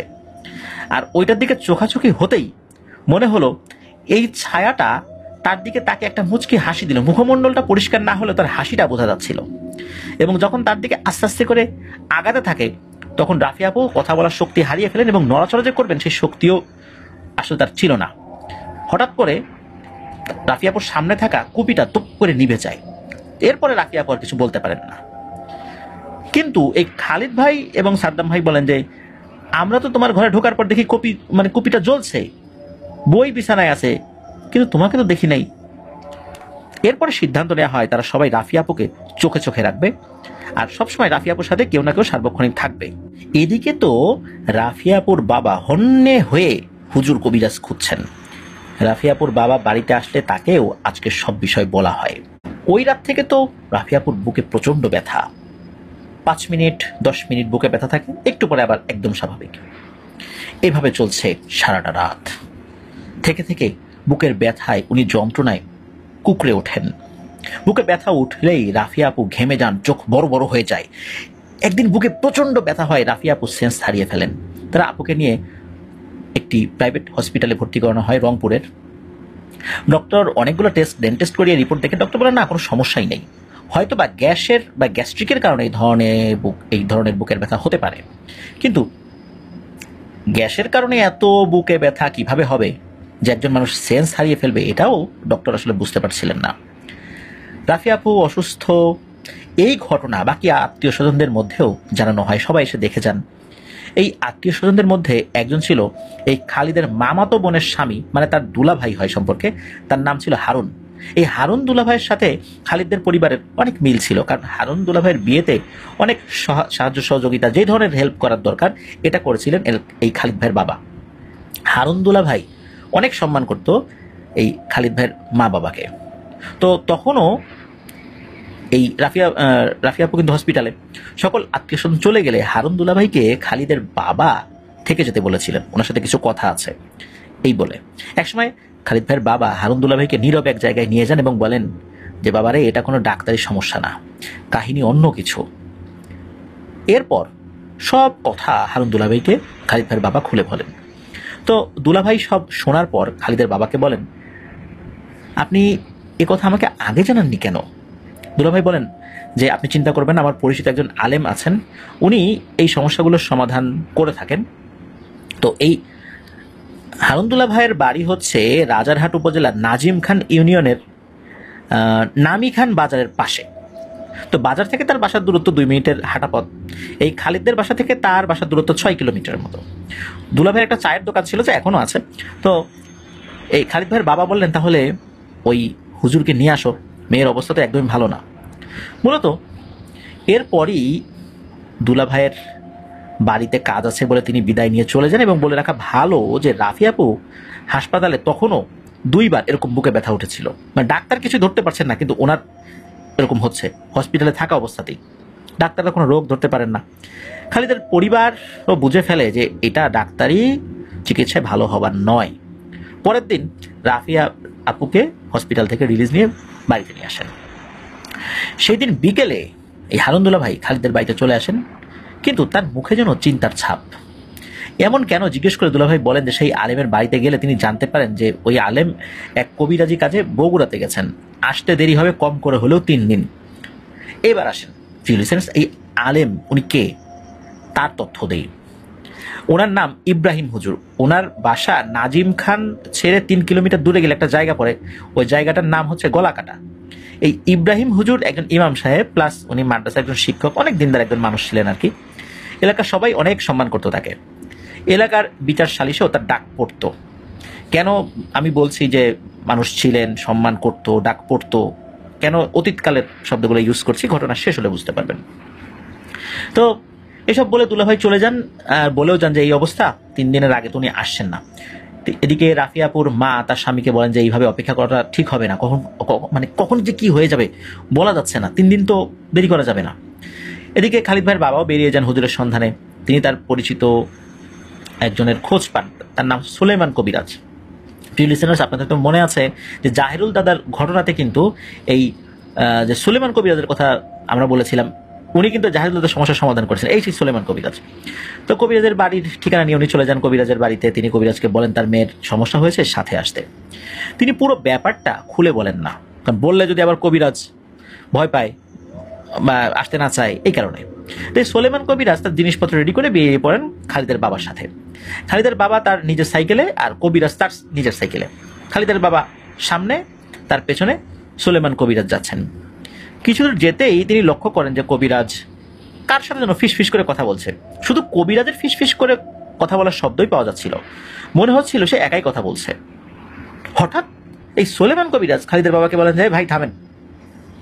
তো থামতে বলে তিনি বলে ওঠেন যে আপনি বাসায় যান, আমি একটা জিনিস আনতে ভুলে গেছি, আমি বাসায় গিয়ে সেটা নিয়ে আসি। তো খালিদের বাবা তো কবিরাজের বাড়ি চিনতেন, যেহেতু খালিদের পরিবার একটু বিত্তশালী ছিলেন এলাকায়। তো খালিদের বাবা কবিরাজকে বলেন যে আচ্ছা ঠিক আছে, আপনি তাড়াতাড়ি আসেন। কিন্তু কবিরাজের মুখে আসলে কেমন যেন একটা চিন্তার ছাপ দেখলেন তিনি। তারপরে যেহেতু কবিরাজ বললেন যে একটা জিনিস আনতে ভুলে গেছে, উনি আবার পিছনে পিছনে তার সাথে যাবেন, তো উনি চিন্তা করেন থাক কবিরাজ নিজেই আসুক। তো একবার অবশ্য বলছে যে ঠিক আছে আমি এখানে দাঁড়াই, আপনি আসেন। কিন্তু কবিরাজ বলছে না, আপনি চলে যান। যেহেতু কবিরাজ তাকে বারবার বলছে চলে যেতে, তো উনি চলেই আসেন। খালিদের বাবা বাড়িতে ফিরে গিয়ে কবিরাজের নাস্তার ব্যবস্থা করেন কবিরাজ আসবে বলে। তো এইভাবে দীর্ঘ সময় কেটে যায়, কবিরাজ আর আসে না। তো তারা ভাবে হয়তো কোনো কাজ পড়ে গিয়েছে, পরে আসবে, কিন্তু না, রাত হয়ে যায়, আসে না। পরিবারের সদস্য চিন্তা করছে রাতে আসবে না, হয়তো কালকে আসবে। এদিকে রাত হলেই এই রাফিয়া আপু আবার চিৎকার করা শুরু করে বুকের ব্যথায়, আর বলতে থাকেন ওই দেখো ওই দেখো, তোমরা কেন ওই ছায়াটা দেখতে পাচ্ছ না, ওই যে দরজার সামনে দাঁড়িয়ে আছে আমাকে ডাকছে, এই বলে কান্না করতে থাকে রাফিয়া আপু। সে যে কি আত্মচিৎকার, এটা আসলে যারা শুনেছে তারা বুঝতে পারবে।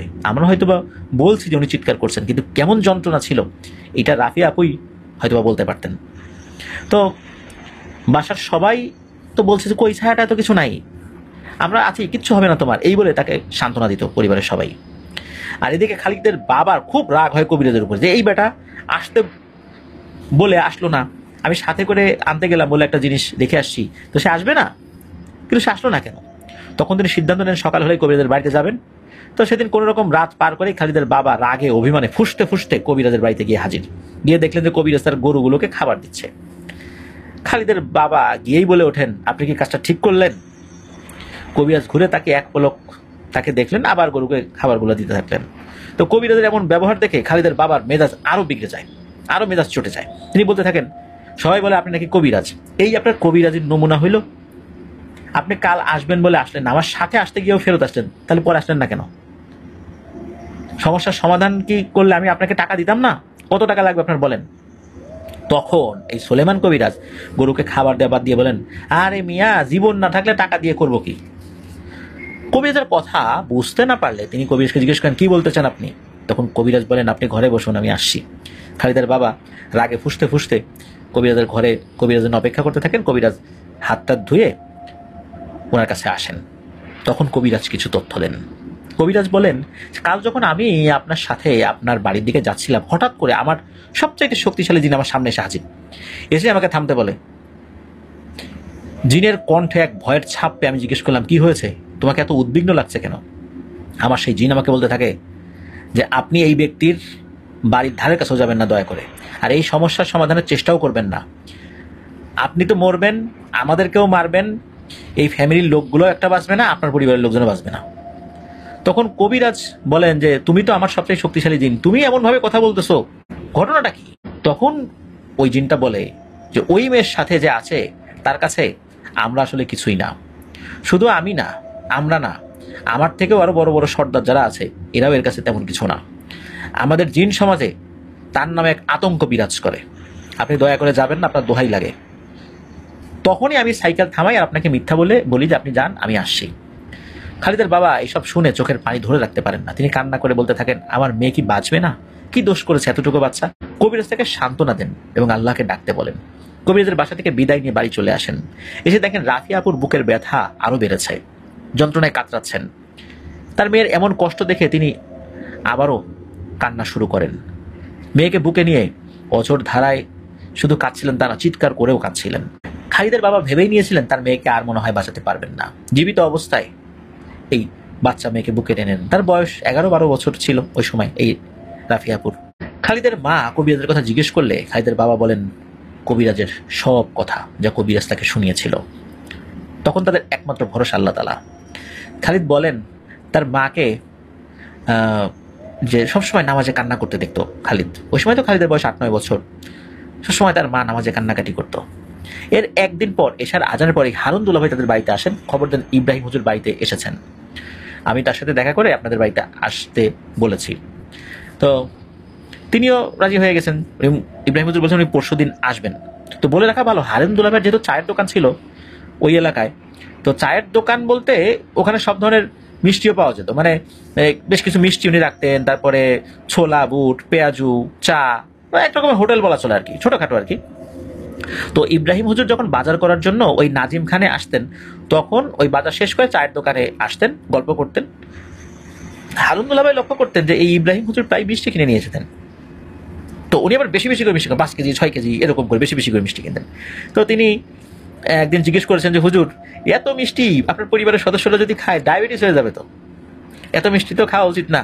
আপনার পরিবারের সদস্য তো অল্প কয়েকজন আমার জানা মতে, আপনার পাশে তো ফ্রিজ এগুলো নাই, তাহলে এত মিষ্টি কিভাবে খান আপনারা? তখন উনি মুচকি হেসে দিয়ে বলেছিলেন যে ওরে পাগল রে, আমি আমার পরিবারের জন্য মিষ্টি খাই না বা নিয়ে যাই না।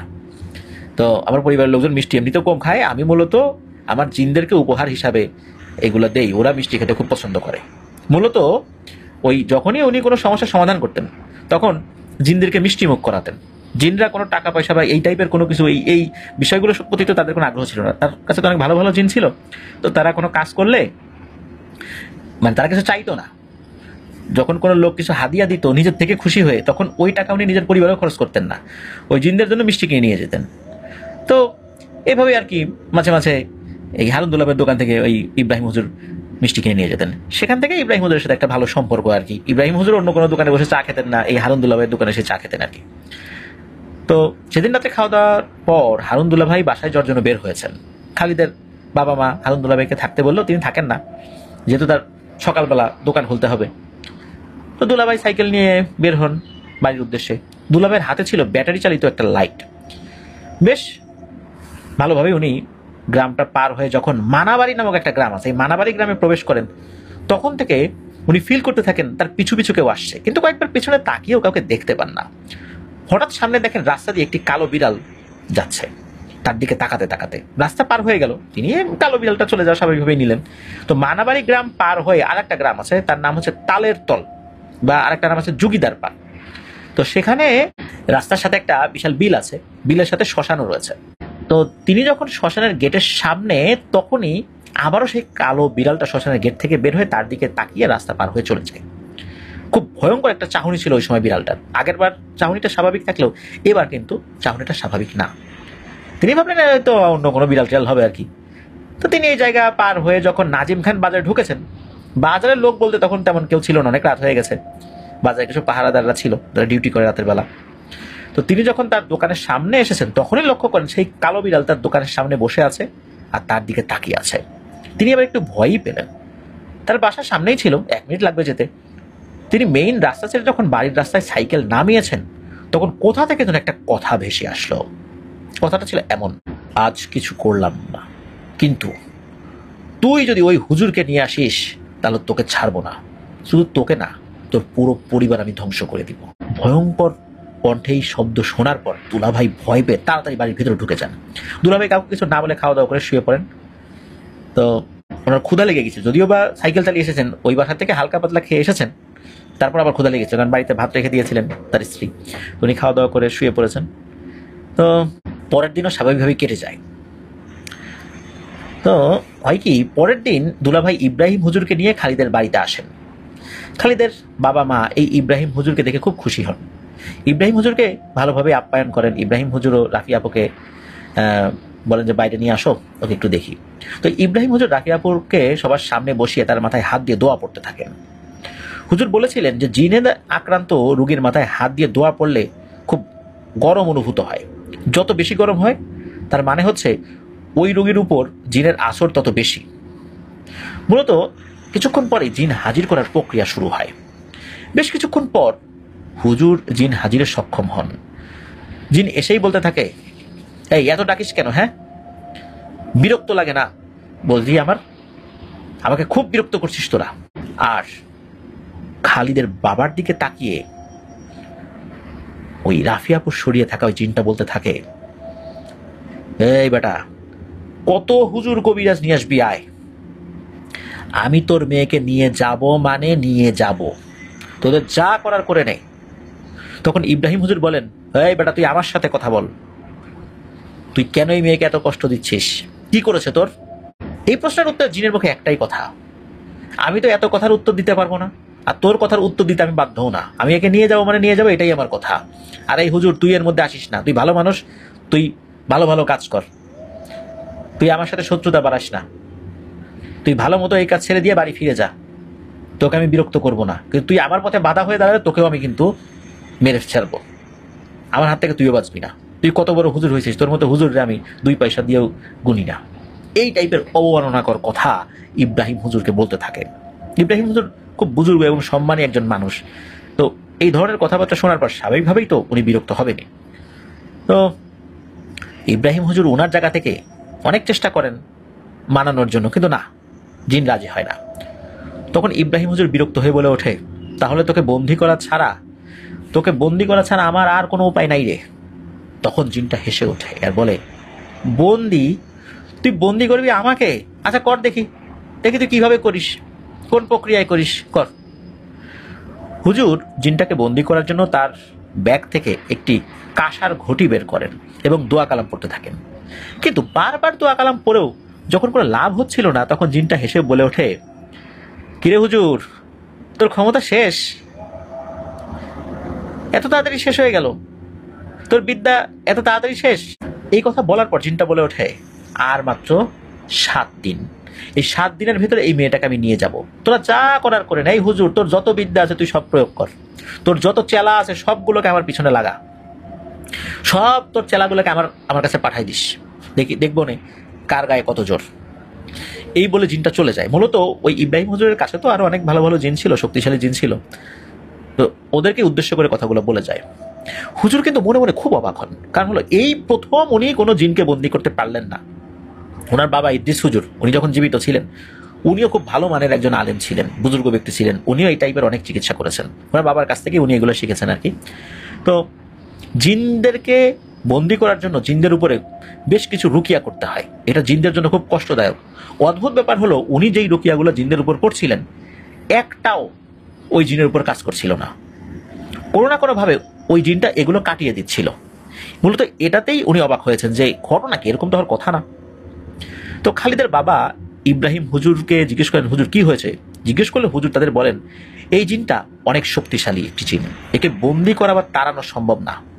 তখন খালিদের বাবা বলেন, হুজুর কি হবে তাহলে আমার মেয়ে কি বাঁচবে না? তখন হুজুর বলেন, আপনারা ভয় পাবেন না, আমি বাড়ি বন্ধ করে দিয়ে যাচ্ছি, তবে খুব বেশি দিন এই বন্ধ দিয়ে আটকানো যাবে না। তবু আমার শক্তিশালী 15 জন জিনকে রেখে যাচ্ছি আপনাদের পাহারায়, আর আমি আমার জিনদের কাছে কিছু তথ্য নেই ওদের কাছ থেকে, দেখি কিভাবে ওর মোকাবেলা করা যায়। এভাবে সাধারণ প্রক্রিয়ায় ওর মোকাবেলা করা যাবে না, আর ওকে কিভাবে তাড়ানোর চেষ্টা করা যায় এটা আমি আগে জেনে নিই। তো এই বলে হুজুর বাড়ি বন্ধ করে দিয়ে চলে যান। হুজুর একাই যাচ্ছিলেন তার বাড়িতে। হুজুর যখন যাচ্ছিলেন তখন কিন্তু বিকালবেলা। তবে এই হারুন দুলাভাইকে খালিদের বাবা একটু থাকতে বলেন, তিনি হুজুরকে বিদায় দিয়ে থেকে যান। তারপর খালিদের বাবা এই হারুন দুলাভাইকে নিয়ে যান ডাংরার হাট বাজারে, যেখানে খালিদের বাসা থেকে 6-7 মিনিটের হাঁটা রাস্তা আর কি। তো বাজারে যান, বাজার সদাই করেন, বাসায় এসে রান্না বান্না করে খাওয়া দাওয়া করে কিছু খাবার টিফিনের বাটিতে হারুন দুলাভাইকে দিয়ে দেন বাড়ির লোকদের জন্য। দুলাভাইকে যদিও থেকে যেতে বলা হয়েছে কিন্তু থাকেননি। আর হারুন দুলাভাইয়ের বাসায় আবার ওনার স্ত্রী এবং তার মাত্র 6 মাস বয়স একটা বাচ্চা ছিল, তো এই জন্য উনি আসলে বাইরে কোথাও থাকতেও পারেন না, বাড়িতেই যেতে হয়। তো উনি খাবারের টিফিন বাটি একটা ব্যাগের মধ্যে নিয়ে সাইকেলে করে রওনা দিয়েছেন। তিনি যখন সাইকেল চালিয়ে সেই জুগিদার পার আসেন, সেই শ্মশানের কাছে, তিনি আজও সেই বিড়ালটাকে বসে থাকতে দেখেন। বিড়ালটি আজও তার দিকে ভয়ঙ্কর দৃষ্টিতে তাকিয়ে আছে। তো এটা দেখে তো তার সেদিনের কথা মনে পড়ে যায়, ভেতরে ভেতরে ভয় পেতে থাকেন উনি। তিনি দ্রুত সাইকেল চালিয়ে যাওয়া শুরু করেন। এই যোগীদার পার হয়ে একটি বাজার পড়ে। তো এই বাজারটার নাম হলো বাসরা বাজার। তো এই বাজার পার হয়ে 1 মিনিট সামনে গেলে একটি ব্রিজ আছে। তিনি যখন ব্রিজের কাছে আসেন, কাছে এসে তো উনি অবাক হয়ে থমকে যান, থমকে গিয়ে সাইকেল ব্রেক করে দাঁড়িয়ে যান। উনি দেখেন ওখানে ছিল একটা ব্রিজ, এখন ওখানে 3টা ব্রিজ, মানে ব্রিজের 3টা মাথা। এখন কোন দিকে যাবেন? উনি তো ভয়ে কান্না করে দেবেন এমন একটা অবস্থা, চোখ বন্ধ করে দোয়া দরুদ পড়ছেন, চোখ খোলার সাহস পাচ্ছেন না। যদি চোখ খুলে ভয়ঙ্কর কিছু দেখেন, হঠাৎ পেছন থেকে সাইকেলের বেলের শব্দ, মানে সাইকেলের বেল বাজায় না টং টং করে, ওরকম বেলের শব্দ উনি চমকে ওঠেন। উনি চোখ খুললে দেখতে পান যে একটা লোক পেছন দিকে সাইকেল চালিয়ে আসছে এবং সাইকেল নিয়ে এসে ব্রেক করে তার কাছে দাঁড়িয়ে বলছে, কি মিয়া এত রাত্রে ব্রিজের উপর দাঁড়ায় আছো কেন? সাইকেল নিয়ে? সাইকেলে কোনো সমস্যা হয়েছে নাকি? তো দুলাভাই মনে একটু সাহস পান, যদিও ওই ব্যক্তিকে উনি চেনেন না। বলছেন, না ভাই, এমনি ক্লান্ত লাগছিল তাই দাঁড়িয়ে আছি। তো লোকটির সাথে কথা বলতে বলতে দুলাভাই চলা শুরু করলেন। মনে মনে ভাবলেন, যাক একটা লোক পাওয়া গেল। কিন্তু যখন তিনি নাজিম খান বাজারে ঢুকেছেন, তখন লোকটি বাম দিকের রাস্তায় চলে যায়, কারণ ওখান থেকে তো ওনার বাসাটা একদম কাছে আর কি। কিন্তু দুলাভাইকে যেতে হবে তো ডান দিকে, আর ওই লোকটা চলে গেল বাম দিকে। মাত্র 1-2 মিনিটের পথ। তো মনে করছে দেখ চলেই তো আসছে। তিনি ভয়ে ভয়ে সাইকেল নিয়ে আগাতেও থাকেন। তিনি মেইন রাস্তা দিয়ে যখনই তার বাসার রাস্তার দিকে নামবেন, মানে একদম বাসার কাছে চলে এসেছেন, তিনি খেয়াল করা শুরু করেন হঠাৎ করে সাইকেলের প্যাডেলগুলো খুব দ্রুত ঘুরছে। মনে হচ্ছে কোনো শক্তি প্রয়োগ করা লাগছে না। তিনি আরো লক্ষ্য করলেন হঠাৎ করে তার সাইকেল যেন মনে হচ্ছে আস্তে আস্তে মাটি থেকে উপরে উঠে যাচ্ছে, মানে শূন্যে উঠে যাচ্ছে। তখন তিনি চিৎকার চেঁচামেচি শুরু করেন। সাইকেল আস্তে আস্তে শূন্যে উঠে যাচ্ছে এবং সামনের দিকেও এগিয়ে যাচ্ছে। সাইকেল আগাতে আগাতে তার বাসার গেটের কাছে একটি বড় উঠোন, সেই উঠোনের পাশেই তাদের নিজস্ব পুকুর। সেই পুকুরের ওইখানে ধপাস করে উপর থেকে পড়ে যায়। তো 10-15 হাত উপর থেকে সাইকেল নিয়ে যদি একজন পড়ে, ব্যথা পাবে, এটাই স্বাভাবিক। উনি তো প্রচন্ড ব্যথা পান এবং সাইকেলের যে প্যাডেলের পাশে একটা চোখা অংশ আছে আর কি, এইটা তার পায়ে লাগে, অনেক ব্যথা পেয়েছেন। উনি বুঝতে পারলেন আসলে কি হয়ে গেল তার সাথে। উনি সাঁতার কেটে পুকুর পাড়ে যতই আসার চেষ্টা করছেন কিন্তু পারছেন না। তার অবস্থানের কোনো পরিবর্তনই হচ্ছে না। উনি যেখানে সাঁতার কাটছেন ওখানেই রয়ে গেছেন। এদিকে তিনি চিৎকার করেই যাচ্ছেন, এত জোরে চিৎকার করছেন যে অনেক দূর পর্যন্ত শোনার কথা, কিন্তু 20 হাত দূরেই তার বাড়ি, অথচ কেউ শুনতে পাচ্ছে না। আরো একটা ভয়ানক ব্যাপার উনি ফিল করেন। মনে হলো হঠাৎ করে পার নিচ থেকে একটা হাত তার পা চেপে ধরেছে। এমন না যে পা ধরে নিচের দিকে টেনে নিয়ে যাচ্ছিল, বিষয়টা এরকম না। তবে হ্যাঁ, পা ধরে একবার নিচের দিকে টানে, আবার ঢিল দেয়। যখন ঢিল দেয় তখন এই হারুন দুলাভাই একটু উপরের দিকে ওঠার চেষ্টা করেন, মানে সাঁতার কেটে পানির উপরের দিকে আসার চেষ্টা করেন। আবার একটু টান দেয়, আবার ঢিল দেয়। এইভাবে কিছুক্ষণ চলতে থাকে। এক পর্যায়ে উনি ক্লান্ত হয়ে যান। উনি ভেবেই নেন আজ তার মৃত্যু নিশ্চিত। এমন সময় পুকুর পাড়ে একটা কালো ছায়া হাজির হয়। একটা গুমট অন্ধকার বোঝা যাচ্ছে, কিন্তু চোখ দুটো মনে হচ্ছে জ্বলছে, এটা তুমি দেখতে পান। একটা ছায়া, তবে দেখতে পাচ্ছেন যে একটা মানুষের মতো ছায়া, কিন্তু কালো, একদম কালো। হাত পা খুব একটা বোঝা যাচ্ছে না, খুব হালকা বোঝা যাচ্ছে আর কি। তো যখনই ওই ছায়াটা আসে তখন উনি ফিল করেন যে ওই যে হাতটা ওনার পা ধরে রেখেছে, ওই হাতটি তার পায়ের নিচে আর টানছে না, তবে পাটা ধরে রেখেছে। মনে হচ্ছে সে কারো হুকুমের অপেক্ষায় রয়েছে। হুকুম করলেই এক হ্যাঁচকা টানে তাকে পানির নিচে নিয়ে যাবে। ওই ছায়া অবয়বটি এবার কথা বলে ওঠে, কিরে হারুন, তোকে কি আমি বলছিলাম যে আমার রাস্তায় বাধা না হতে? ওই হুজুরকে না নিয়ে আসতে আমি বলি নাই? দেখলি ওই হুজুরকে আজকে কিছু করতে পারছে? কিছুই তো পারলো না তোর হুজুর এটা সমাধান করতে। ওই বাড়ির জন্য যে পাহারাদার জিন রেখে গিয়েছে, ওরাও তো বাঁচবে না। এখন তুই আমাকে বল, এখন তোকে বাঁচাবে কে? হ্যাঁ, এই বলে ছায়া অবয়বটি মাত্র 3 থেকে 4 সেকেন্ডের জন্য কোথায় যেন মিলিয়ে গেল। হারুন দুলাভাই তো হাত নেড়ে নেড়ে পানির উপরে ভেসে আছেন আর এগুলো শুনছেন। 3 থেকে 4 সেকেন্ড পরই ওই অবয়বটি আবার হাজির হলো, কোলের মধ্যে কি যেন একটা। তখন উনি বুঝতে পারেন যে কোলের মধ্যে এই অবয়বটা একটা বাচ্চা। হঠাৎ করেই একটা আলোর ছটা ফুটে উঠল। ওই আলোর ছটায় উনি স্পষ্ট দেখতে পেলেন যে এটা তার 6 মাস বয়সী মেয়ে বাচ্চা।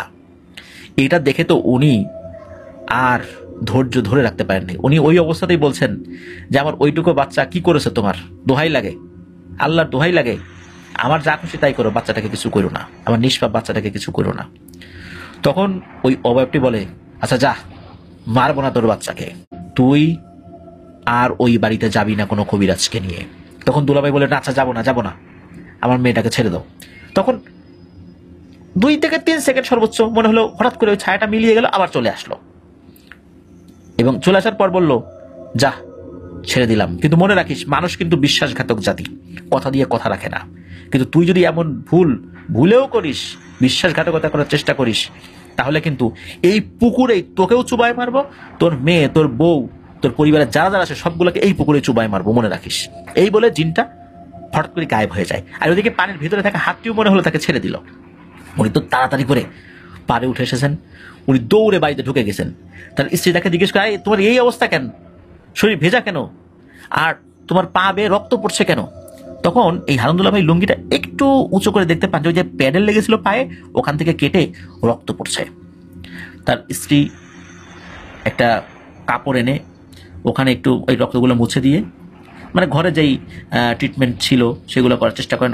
ওখানে কালো কেশিয়া বলে একটা, মানে কালো কেশি বা কালো কেশিয়া এরকম একটা গ্রামে এক ধরনের গাছ আছে বলে, তো ওই গাছের পাতা পিষে পায়ে লাগিয়ে দেন, গামছা বা একটা কাপড় দিয়ে সেটাকে মুড়িয়ে দেন যাতে করে আর রক্ত বের না হয়। তো তার স্ত্রী তাকে বলছে, এই জানো তুমি আসার আগে কি একটা ঘটনা ঘটছে? সেটা হলো, আমি ময়নাকে রেখে একটু ওয়াশরুমে গেছি। ময়না মানে এই যে হারুন্দুল্লাহ ভাইয়ের ছোট্ট বাবুটা।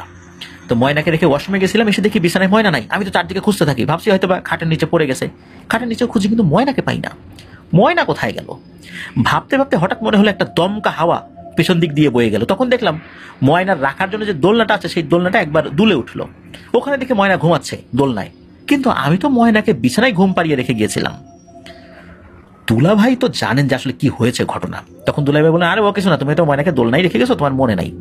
আর ওইটুকু বাচ্চাকে হাঁটতে পারে নাকি, দোলনা থেকে একা একা বিছানায় যাবে, বিছানা থেকে দোলনায় যাবে?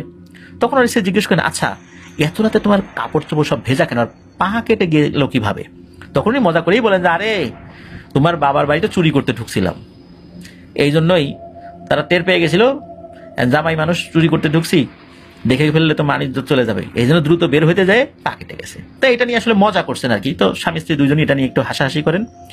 এবং দুলা ভাই তার স্ত্রীকে জিজ্ঞেস, আচ্ছা আমি বাড়িতে আসার একটু আগে পুকুর পাড় থেকে কোনো শব্দ শুনেছ? তো হারুন্দুল্লাহ ভাই স্ত্রী বলেন, কই না তো, আমি ওয়াশরুম থেকে তো কারো শব্দ শুনি নাই, তবে হ্যাঁ আমি সাঁতার কাটার একটু শব্দ পেয়েছি। তখন হারুন্দুল্লাহ ভাই বললেন, কেন, কোনো তুমি চিৎকারও শোনো নাই? বলে স্ত্রী বলেন, না তো, আমি তো কোনো চিৎকারও শুনি নাই। এবার হারুন্দুল্লাহ ভাই বুঝতে পারেন যে আসলে ওনার ডাক কেউই শোনে নাই।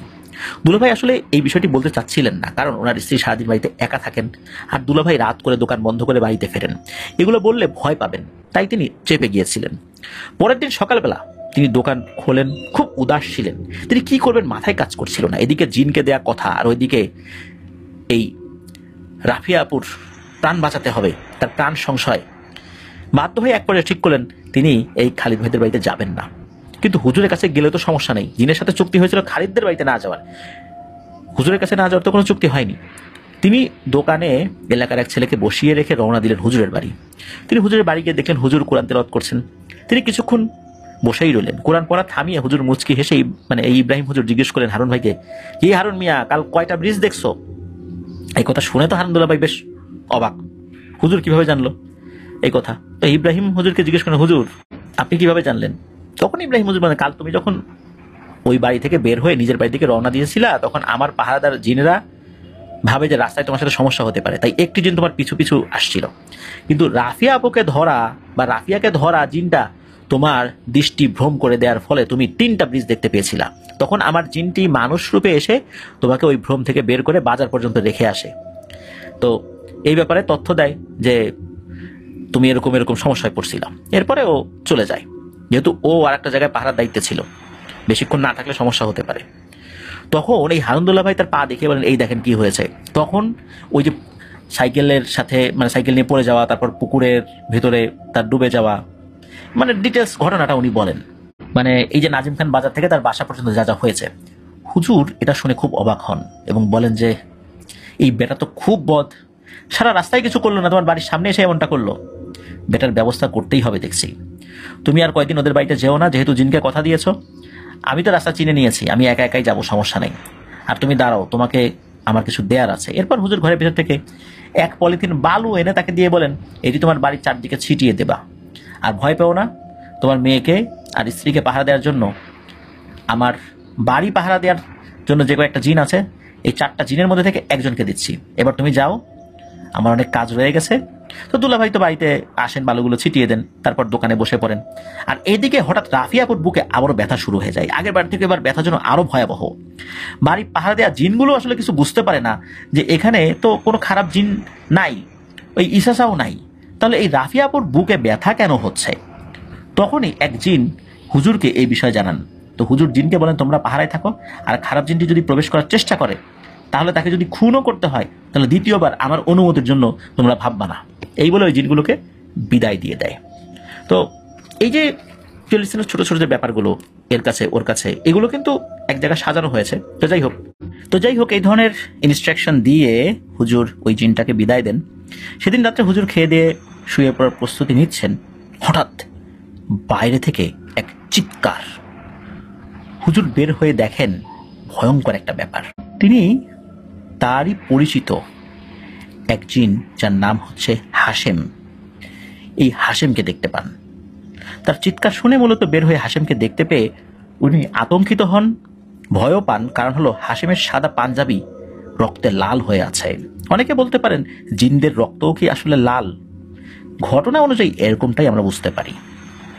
তো যাই হোক, সাদা পাঞ্জাবি রক্তে লাল, আর হাশেম অনেক কান্নাকাটি করছে। কি হয়েছে জিজ্ঞেস করলে ওই হাশেম জিনটি বলেন যে ওনারা সবাই মিলে পাহারা দিচ্ছিলেন, হঠাৎ করে লক্ষ্য করেন যে দূর থেকে এক বিশাল দেহী জিন ওনাদের দিকে আসছে, এবং কাছে আসতেই দেখা যায় যে ইসাসা এসেছে। এসেই ওনাদেরকে বলছে যে কিরে চামচারা, তোদের কি ভয় ডর নাই যে ইসাসার পথ আটকিয়েছিস? সর এখান থেকে, আমাকে যেতে দে। যখন সব জিনেরা ওখানে দাঁড়িয়ে যায় এবং ইসাসাকে তারা বলেন যে পারলে যা দেখি, তখন ইসাসা বলে আমি যাব, দেখি তোরা আমাকে কিভাবে আটকাস। এই বলে ইসাসা তাদের উপর আক্রমণ করে বসে। সেখানে তারাও আক্রমণ করে, কিন্তু সবচাইতে দুর্ভাগ্যজনক ব্যাপার হলো হঠাৎ করে নাকি সব জিনেরা আলাদা আলাদা হয়ে যায়। তারা চোখে অন্ধকার ছাড়া আর কিছু দেখছিল না, কিন্তু আর্তনাদ, কথাবার্তা সাথীদের এগুলো শোনা যাচ্ছিল, কিন্তু কিছু তারা দেখতে পাচ্ছিলেন না। তাদের চোখের সামনে শুধু অন্ধকার। এক সময় ওনাদের চোখের সামনে আলো দেখা যায়, তখন তারা দেখতে পান সামনে 12টি জিনকে শহীদ করা হয়েছে, এবং এই কাজটি করেছে ইসাসা নিজে। তারপর ওনাদের বাকি 3 জন যে জিন, তাদেরকে বলতে থাকেন ওই ইসাসা, কিরে বেটা, তোরাও কি মরতে চাস নাকি? হ্যাঁ, তোদের চাইলেই মেরে ফেলতে পারি, কিন্তু আমি এসেছিলাম তোদের আর তোদের হুজুরকে আমার ক্ষমতা দেখানোর জন্য। বলেছিলাম 7 দিনের মধ্যে আমি নিয়ে যাব, তোরা কিছুই করতে পারবি না। এই লাশগুলো নিয়ে যা, আর তোদের হুজুরকে খবর দে, বলবি যে ইসাসা এসেছিল। এই কথাগুলো বলার পর ওই হাশেম জিনটি বলল যে বাকি 2 জনকে সাথে নিয়ে তারা লাশগুলো তাদের জায়গায় নিয়ে গেছে, এবং আপনাকে খবর দেওয়ার জন্য আমি আসলাম। হুজুর একথা শুনে বেশ রেগে গেলেন এবং বললেন যে ইসাসা তার সীমা পার করে দিয়েছে, এবার ইসাসাকে আমি উচিত শিক্ষা দেব। এই বলে ওই হাশেম এই হাশেম জিনকে তিনি বিদায় দেন। তো হুজুর হাশেম জিনকে বলেছিলেন যে তিনি এই 12 জন শহীদ জিনের জানাজায় অংশ নিতে চান, কিন্তু হাশেম জিনটি বললেন যে আপনার এখন যাওয়া ঠিক হবে না, এটাই ভালো হবে যে আপনি যাওয়ার দরকার নাই, কারণ যারা মারা গেছে তাদের পরিবার আপনার উপর মনক্ষুণ্ণ হয়েছেন এই কারণে যে ইসাসার ক্ষমতা না জেনে তাদের মোকাবেলার জন্য তাদেরকে দাঁড় করিয়ে দিয়েছিলেন। যেহেতু তাদের পরিবারের সদস্য আল্লাহর ডাকে সাড়া দিয়ে চলে গেছেন, এই জন্য ওখানে গেলে আপনাকে অপমানজনক কথা বলতে পারে। এই মুহূর্তে আপনার যাওয়ার দরকার নেই, আপনি প্রয়োজনে পরে যাবেন, তাদের পরিবারের সাথে পরে দেখা করবেন। তো হুজুর চিন্তা করলেন যে আসলেই ঠিক, এখন এই মুহূর্তে তাদের মন ভালো নেই, তাদের পরিবারের সদস্য চলে গেছে, আর এই কারণে ওখানে যাওয়াটা ঠিক হবে না।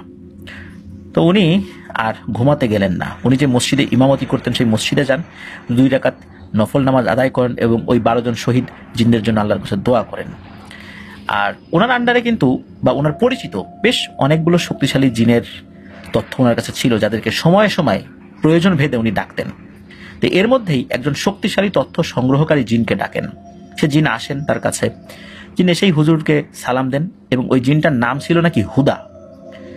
তো সেই হুদা জিন এসে বলেন যে হুজুর এতদিন পরে ডাকলেন, খুব কঠিন কাজ মনে হচ্ছে, তাছাড়া তো আমাকে খুব একটা ডাকেন না। হুজুর বলেন যে ইসাসা এই নামটি শুনেছ? তখন এই হুদা নামক জিনটি বলে ওঠে, কেন হুজুর, ইসাসা কি আপনার কিছু করেছে? তো হুজুর বলল, ওর সম্পর্কে কিছু জানো?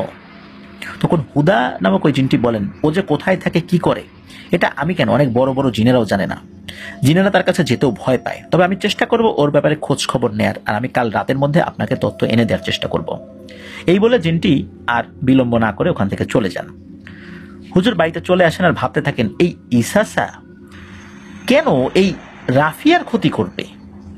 ওনার না হুজুর আসলে বুঝে আসে না যে গ্রামের একটা ছোট বাচ্চা, এই বাচ্চা মেয়েটার উপর ওর নজর কেন পড়লো, তাকে কেন মারতে চায়। ও এত শক্তিশালী একটা জিন, এই বাচ্চার সাথে ওর কেন এত শত্রুতা, উনি ঠিক বুঝতে পারছিলেন না। তারপর উনি চিন্তা করলেন যে পরের দিন আমি গিয়ে ওদের বাড়িটা ভালো করে বন্ধ দিয়ে আসি, যতদিন পর্যন্ত ভালো একটা সমাধান না পাই। আর 6 দিনের মধ্যে যদি সমাধান করতে না পারি তাহলে তো ইসাসাকে আটকানো যাবে না, আর রাফিয়াকেও মেরে ফেলবে। তিনি পরের দিন খালিদ ভাইদের বাড়িতে আসেন। এসে রাফিয়া আপুকে কিছু ঝাড়ফুঁক করেন আর বাড়ির চারপাশে 4টি পেরেক জাতীয় জিনিস গেড়ে দেন। তো রাফিয়া আপুর পরিবার হুজুরকে জানা যায় এখন রাফিয়ার বুকে ব্যথার সাথে সাথে তার পেটে এবং মাথায় অনেক ব্যথা নাকি হয়, আগে শুধু বুকে ব্যথা হতো। তো হুজুর বলেন যে আল্লাহ চাইলে খুব তাড়াতাড়ি ইনশাল্লাহ এই সমস্যার সমাধান হবে, ভয় পাবেন না। এই বলে হুজুর ওই দিনের মতো বা ওই সময়ের মতো ওখান থেকে চলে যান। সেদিন রাত্রে হুজুর আবারও মসজিদে যান এবং অপেক্ষা করতে থাকেন ওই হুদা জিনটির জন্য। কিছুক্ষণ পর হুদা এসে হুজুরকে সালাম দেন এবং হুজুরও সালামের উত্তর নেন, এবং এরপরে এই হুদা শুরু করে কিছু কথা বলা। তো হুদা বলেন যে হুজুর, মনে হয় আপনি এবারের মতো ভুল কোনো জিনিসের সাথে চ্যালেঞ্জ নিয়ে ফেলেছেন, কারণ ওর সাথে আসলে সম্মুখ যুদ্ধে জড়ানোটা খুব কঠিন একটা ব্যাপার। তো হুজুর জিজ্ঞেস করলেন কেন। তখন এই হুদা নামক জিনটি বলা শুরু করে, এই ইসাসার ব্যাপারে যখন আমি তথ্য নিতে যাই তখন সরাসরি কোনো তথ্য নিতে পারছি না বা তথ্য নিতে পারিও না। ইসাসা কোথায় থাকে, কি করে, কোন জাতির, কেউ কিছুই বলতে পারে না, বা অনেকে কেউ কিছু বলতে চায়ও না, এড়িয়ে যায়। তখন আমি আমার গোত্রের এক বুজুর্গ জিনের কাছে যাই। ইনি আমাদের গোত্রের একজন সম্মানিত তথ্য সংগ্রহকারী জিন ছিলেন অনেক আগে, এখন বয়স হয়ে গেছে, এখন খুব একটা দূরে যেতে পারেন না। তবে অনেক মুখবির জিন কিভাবে তথ্য সংগ্রহ করতে হবে, কিভাবে তথ্য সংগ্রহ করলে ভালো মতো তথ্য উপস্থাপন করা যাবে, এই বিষয়ে তার অনেক খ্যাতি রয়েছে। এবং যারা তথ্য সংগ্রহকারী জিন হিসাবে নিজেকে প্রতিষ্ঠা করতে চায় তারা তার কাছে গিয়ে অনেক তথ্য নেয়, তার কাছ থেকে তালিম নেয়। তো আমি তার কাছে যাই, তো ইসাসা সম্পর্কে জানতে চাই তার কাছে। তিনি প্রথমে বিষয়টা বলতে চান নাই, পরে তাকে আপনার বাবা ইদ্রিস হুজুরের কথা বলি এবং আপনার নামও বলি। তখন আমাদের ওই বুজুর্গ জিনটি আপনার বাবাকে চিনতে পারেন। তো উনি বলেন যে মাঝে মাঝে আপনার বাবা তাকে তথ্য সংগ্রহের জন্য বা তথ্য জানার জন্য সালাম জানাতেন। তখন ওনার সময় সাপেক্ষ অনেক ব্যাপার ছিল, উনি সময় সুযোগ মতো আপনার বাবার সাথে দেখা করতে আসতেন, তবে মাঝে মাঝে আসতেন, হঠাৎ হঠাৎ আর কি, রেগুলার না। তো এই বুজুর্গ জিনটি ইসাসা সম্পর্কে তথ্য দিতে শুরু করে। ইসাসা এমন এক শক্তিশালী জিন, ওদের অবস্থান হচ্ছে ইফরিদ এবং মারিদের ঠিক পরপর ওদের অবস্থান। এই ইসাসা যে আসলে কোন জিন জাতি, এই জাতির নামটা আমাদের ওই বুজুর্গ জিন জানলেও আমাকে বলেন নাই, শুধু এতটুকু বলেছেন ইফরিদ এবং মারিদের পরে এদের অবস্থান। আর ইসাসার পরিবারে তার মা, বাবা, তার এক ছোট বোন। তো এই জিন জাতিকে অনেক কবিরাজ তান্ত্রিকরাই বশ করতে চায়, কিন্তু তার জন্য দরকার হচ্ছে খুব ভালো রকমের কালো জাদুবিদ্যায় সিদ্ধ হওয়া। তারপরেও এই জিনদের বশ করতে আসা কবিরাজ তান্ত্রিকদের মধ্যে প্রায় 100 জনের মধ্যে 90 জনই মারা যায়, এদেরকে বশ করতে পারে না। কিন্তু যারা সফল হয়, যারা একবার সফল হয়ে গেছে, নিজের ইচ্ছা মতো এদেরকে দিয়ে কাজ করাতে পারে, যে কোনোভাবে কাজ করাতে পারে, যে কোনো কাজ করাতে পারে। এদেরকে যে কোনো কাজে পাঠানো হোক না কেন, এরা কখনো খালি হাতে ফেরত আসে না। এরা হয় কাজ করে আসবে, না হলে জীবন দিয়ে আসবে, কিন্তু ব্যর্থ হয়ে কখনো তার মালিকের কাছে ফেরত আসবে না। আর এই জিনগুলো এমন এক ধরনের জিন, এরা গরু, ছাগল, মহিষ বা সমস্ত পৃথিবীর সকল সম্পদ দিয়ে দিলেও এরা তার কাছে হার স্বীকার করে না। তারা এগুলো নিয়ে কোনো জিনিস ছেড়ে দেওয়ার পাত্র না, এদের উসুল এটা না, এদের বৈশিষ্ট্য এটা না।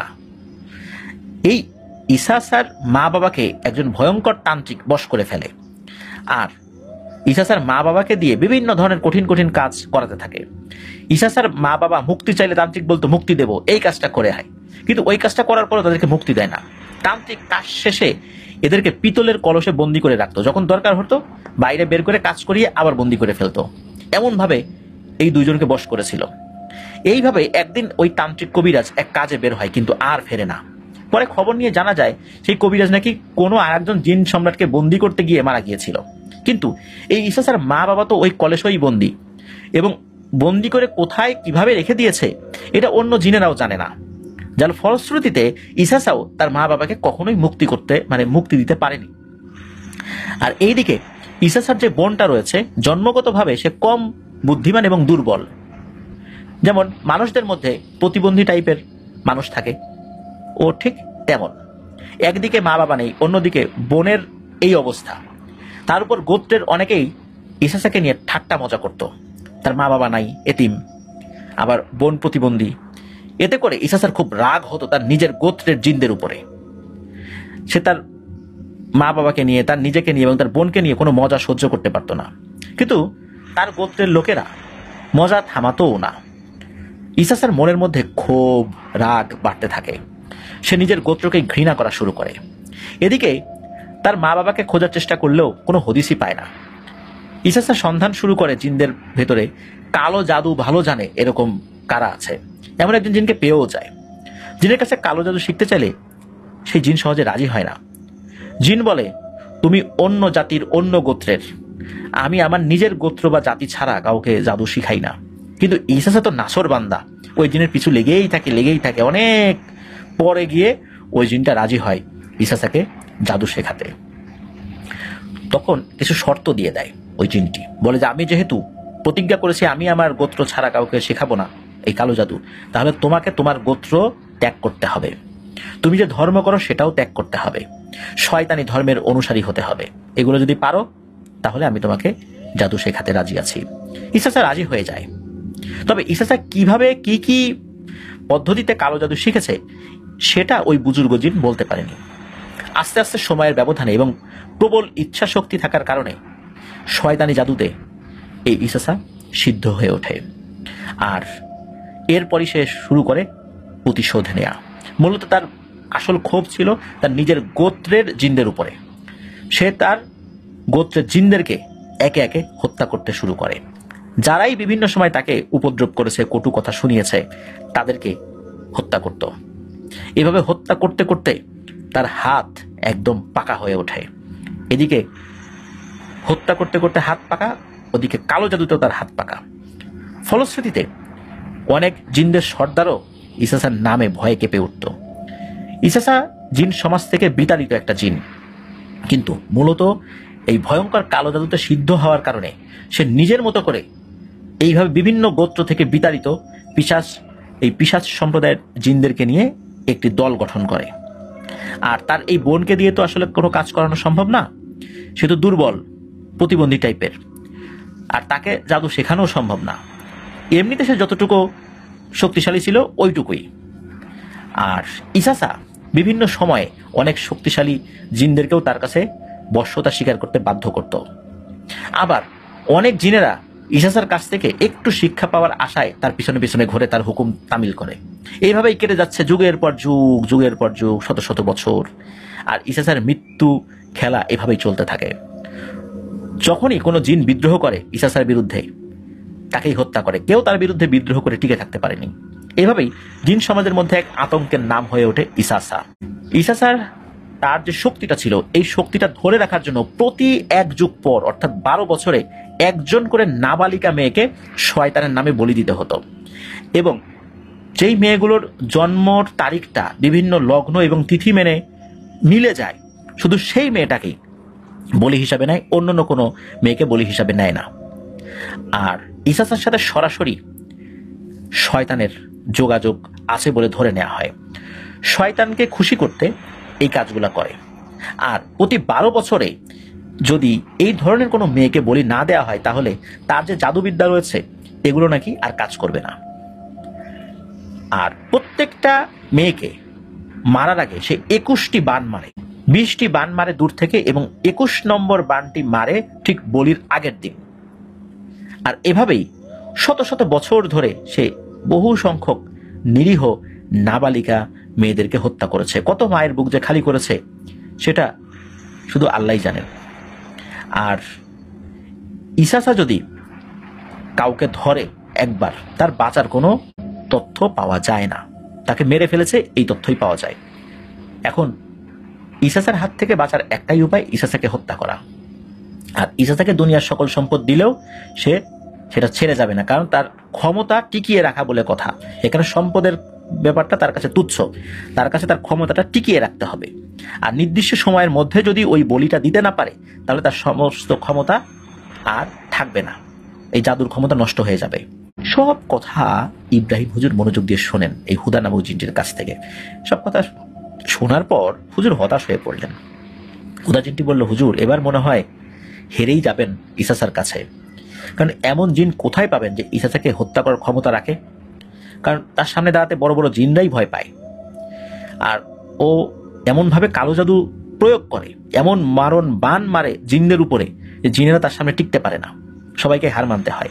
এই সমস্ত কথা শোনার পর ইব্রাহিম হুজুর হুদাকে বলেন, আল্লাহ সুবহানাহু ওয়া তাআলা নমরুদের পতন করেছিল একটি ছোট্ট মশা দিয়ে, আল্লাহ চাইলে সবকিছু সম্ভব। তিনি হুদাকে বিদায় দেন এবং তার বাবার দিয়ে একজন পরামর্শ দানকারী জিন, যিনি শুধু পরামর্শ দিতেন, এমন জিনকে ডাকেন।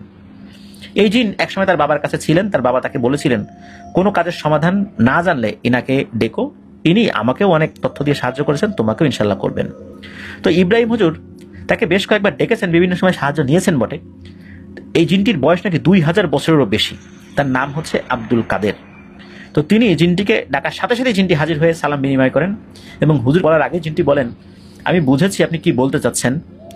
আমি আপনার কাছে কম আসলেও আপনার থেকে বিভিন্ন তথ্যগুলো আপনার অগোচরেই আমি শুনি, যেই সমস্যাগুলোয় আপনি পড়েন।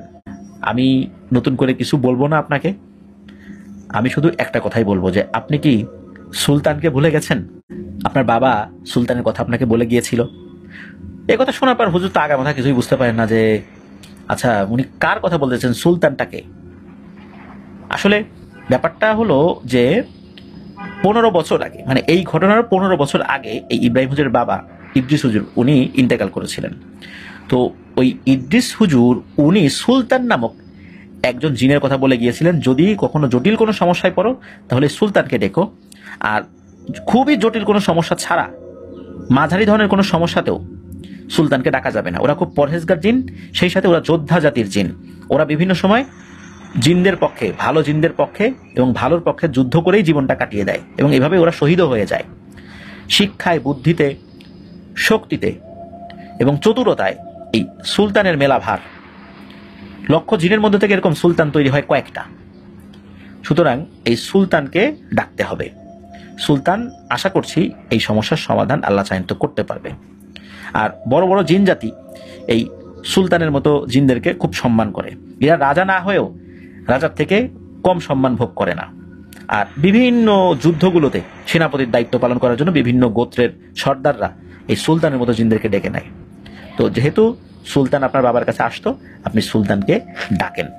এই সমস্ত কথা শোনার পর তখন এই ইব্রাহিম হুজুরের মনে পড়ে, হ্যাঁ আসলেই তো আমি আমার বাবার কাছে এই গল্প শুনেছি, কিন্তু বাবা মারা যাওয়ার পর তো আমি সুলতানকে একদিনের জন্য ডাকিনি, আসলে প্রয়োজনও পড়েনি তেমন। আল্লাহর রহমতে সমস্যার সমাধান হয়ে গেছে, আর এতদিন পর ওকে ডাকবো। তখন ওই জিনটা বলে যে সুলতান আপনার কথা আমাকে মাঝে মাঝে বলে, আপনার উপর কিছুটা অভিমান রয়েছে, আপনার বাবা মারা গেছেন 15 বছর হলো, আপনি একদিনও তাকে ডাকেননি। তখন হুজুর বলেন যে আসলেই তাকে ডাকা উচিত ছিল, যেহেতু আমার বাবা বলে গিয়েছেন খুব বেশি প্রয়োজন ছাড়া না রাখতে, এই জন্য আসলে আমি ডাকিনি। আর এই কারণে আমার মাথার থেকেও সুলতানের নামটা হারিয়ে গেছে। তো আব্দুল কাদের জিনটি বলেন, সুলতান প্রায় নামাজ পড়তে আসে কাজীর মসজিদে। এই কাজীর মসজিদ হচ্ছে নাজিম খান পার্কে একটা জায়গা আছে, তার নাম হচ্ছে দলদলিয়া। সেখানে একটি মসজিদ আছে, নাম হলো কাজীর মসজিদ। এই মসজিদটির বিশেষত্ব হচ্ছে এই মসজিদটি মাটির নিচ থেকে উপরে উঠেছিল অর্ধেকটা। একদিন রাতে এক মহিলা তাহাজ্জুদ নামাজ পড়ার জন্য বাইরে পুকুর ঘাটে অজু করতে বের হন। বাসার সাথেই পুকুর, আর পুকুরের চারদিকে আবাদি জমি, কিন্তু ওই জমিগুলো এমনিই পড়েছিল, তখনও কোনো ফসল লাগানো হয়নি। ওই ভদ্রমহিলা উনি অজু করতে করতে যখন পুকুর ঘাটে আসেন, তখন দেখতে পান সেই পুকুরের পশ্চিম দিকে সাদা পাঞ্জাবি পরা অনেকগুলো লম্বা লম্বা মানুষ দাঁড়িয়ে আছেন। আর তখন মাটি কাঁপছিল, আর নিচ থেকে মসজিদটি উঠে আসছিল আস্তে আস্তে উপরে। আর তখনই মূলত মাটিতে ভূমিকম্প হচ্ছিল। এটা দেখে উনি প্রচন্ড জোরে দিয়েছেন এক চিৎকার, আর তখনই সাদা পাঞ্জাবি পরা লোকগুলো হাওয়ায় মিলিয়ে যায়, আর মসজিদটি অর্ধেক অবস্থায় থেকে যায়, যা এখনো আছে। প্রতি শুক্রবার হাজার হাজার মানুষ নামাজের জন্য সেখানে যান, এই কাজীর মসজিদে। তো এটা ছিল ওই মসজিদের একটা ব্যাপার। তো ইব্রাহিম হুজুর সুলতানকে ডাকার আমল শিখে নেন যে কীভাবে তাকে ডাকতে হবে। তা আব্দুল কাদেরকে উনি বিদায় দেন। এদিকে খালিদদের বাড়ি হুজুর বন্ধ করে দেয় ইসাসা কিছুদিনের জন্য রাফিয়াপুর কাছে আসতে পারছিল না। কিন্তু রাফিয়া আপু তার মা বাবাকে জানান বাড়ির বাহির থেকে খুব জোরে জোরে কে যেন হাসে, কখনো রাস্তার দিকে, কখনো বাড়ির পেছন দিকে এই হাসির শব্দ শোনা যায়। এদিকে ইব্রাহিম হুজুর পরের দিন রাতে তাহাজ্জুদের জন্য রওনা দেন সেই কাজীর মসজিদের উদ্দেশ্যে। হুজুরের বাড়ি থেকে কাজীর মসজিদের দূরত্ব 5 কিলোমিটার। তিনি মসজিদে পৌঁছে 2 রাকাত নফল নামাজ আদায় করে আব্দুল কাদিরের শিখিয়ে দেয়া আমল পড়তে থাকেন। অনেকক্ষণ হয়ে যায় কিন্তু সুলতানের দেখা নেই। তিনি ফজরের আজান পর্যন্ত অপেক্ষা করেন কিন্তু সুলতান আর আসে না। তিনি হতাশ হয়ে বাড়ি ফেরত গেলেন। পরের দিন রাতে তিনি আবার গেলেন, আর যেভাবেই হোক সুলতানকে আনতেই হবে। এদিকে সময়ও বেশি নেই, ইসাসা কবে কি করে বসে তার ঠিক নেই। পরের দিন রাতে হুজুর আবার যান, 2 রাকাত নামাজ পড়ে আবারও সেই আমল শুরু করেন, কিন্তু আজকেও তিনি ব্যর্থ। তিনি আরো হতাশ হলেন। কিন্তু পরের দিন সকালবেলা আব্দুল কাদেরের সাথে কথা বলার চেষ্টা করলে সেটাও সফল হয় না। তিনিও ভেতরে ভেতরে ভেঙে পড়েন, আর বুঝি রাফিয়া মেয়েটাকে বাঁচানো যাবে না। সেদিন যখন আবারও কাজীর মসজিদের উদ্দেশ্যে বের হয়েছেন, তার বাসা থেকে কিছু যেতেই দেখলেন আব্দুল কাদের দাঁড়িয়ে আছে। তখন আব্দুল কাদের বলেন, বেয়াদবি মাফ করবেন হুজুর, আমি দূরে থাকার কারণে আপনার ডাকে আসতে পারিনি। আমি বুঝেছি আপনি কি নিয়ে কথা বলতে চাচ্ছেন। আপনি আল্লাহর নাম নিয়ে আজকে শুরু করেন আমল, ইনশাল্লাহ সুলতান আজকে হাজির হওয়ার সম্ভাবনা আছেই, সে আসবেই আজকে। হুজুর মনে মনে অনেক আশা নিয়ে বের হন। মসজিদে পৌঁছে তিনি 2 রাকাত নফল নামাজ আদায় করেন, এবং যখনই নামাজ আদায় করে পিছনে তাকিয়েছেন, আমলও শুরু করেন নাই, তখন হুজুর চমকে উঠে দেখলেন একজন তরুণ বয়সী খুবই সুদর্শন একজন যুবক, বয়স সর্বোচ্চ 23 থেকে 25 হবে, সর্বোচ্চ এরকম বয়স হবে আর কি। তার চেহারাটা এতটা নুরানি, মনে হচ্ছে তার চেহারা দিয়ে আলোর ছটা বের হচ্ছে। হুজুরকে এসেই সালাম দিলেন, হুজুরও সালামের জবাব দিলেন। তখন হুজুর বলে উঠলেন, আপনি কে? তখন উত্তরে লোকটি বলল, আমি সুলতান। একথা শুনেই হুজুর বসা থেকে উঠে দাঁড়িয়ে গেলেন, আর সেই সুলতান নিজেই এসে হুজুরকে আলিঙ্গন করলেন। হুজুর খুব খুশি হয়েছিলেন। তখন সুলতান তাকে জিজ্ঞেস করেন যে, হুজুর এতদিন পরে আমাকে মনে পড়লো, আপনি আমাকে ডেকেছিলেন কিন্তু আমি তো আসতে পারিনি, কারণ আমি আর একটা কাজে খুব ব্যস্ত ছিলাম। যাই হোক, সুলতানকে ডাকার সমস্ত কারণ হুজুর ব্যাখ্যা করলেন। ইসাসার নাম শুনেই সুলতান বলে উঠল, পেয়েছি এবার এই শয়তানটাকে। তো এমন কথা শুনে হুজুর জিজ্ঞেস করলেন যে, আপনি ইসাসাকে চেনেন? হুজুর বলল, চিনবো না কেন, এই শয়তানটাকে যে কত খুঁজেছি, এই শয়তানটার বিরুদ্ধে কত যে অভিযোগ রয়েছে আমার কাছে, কতবার যে ওর বিরুদ্ধে অভিযান চালিয়েছি কিন্তু ওকে খুঁজেই পাইনি। এই ইসাসা যে কোথায় থাকে কেউই বলতে পারে না।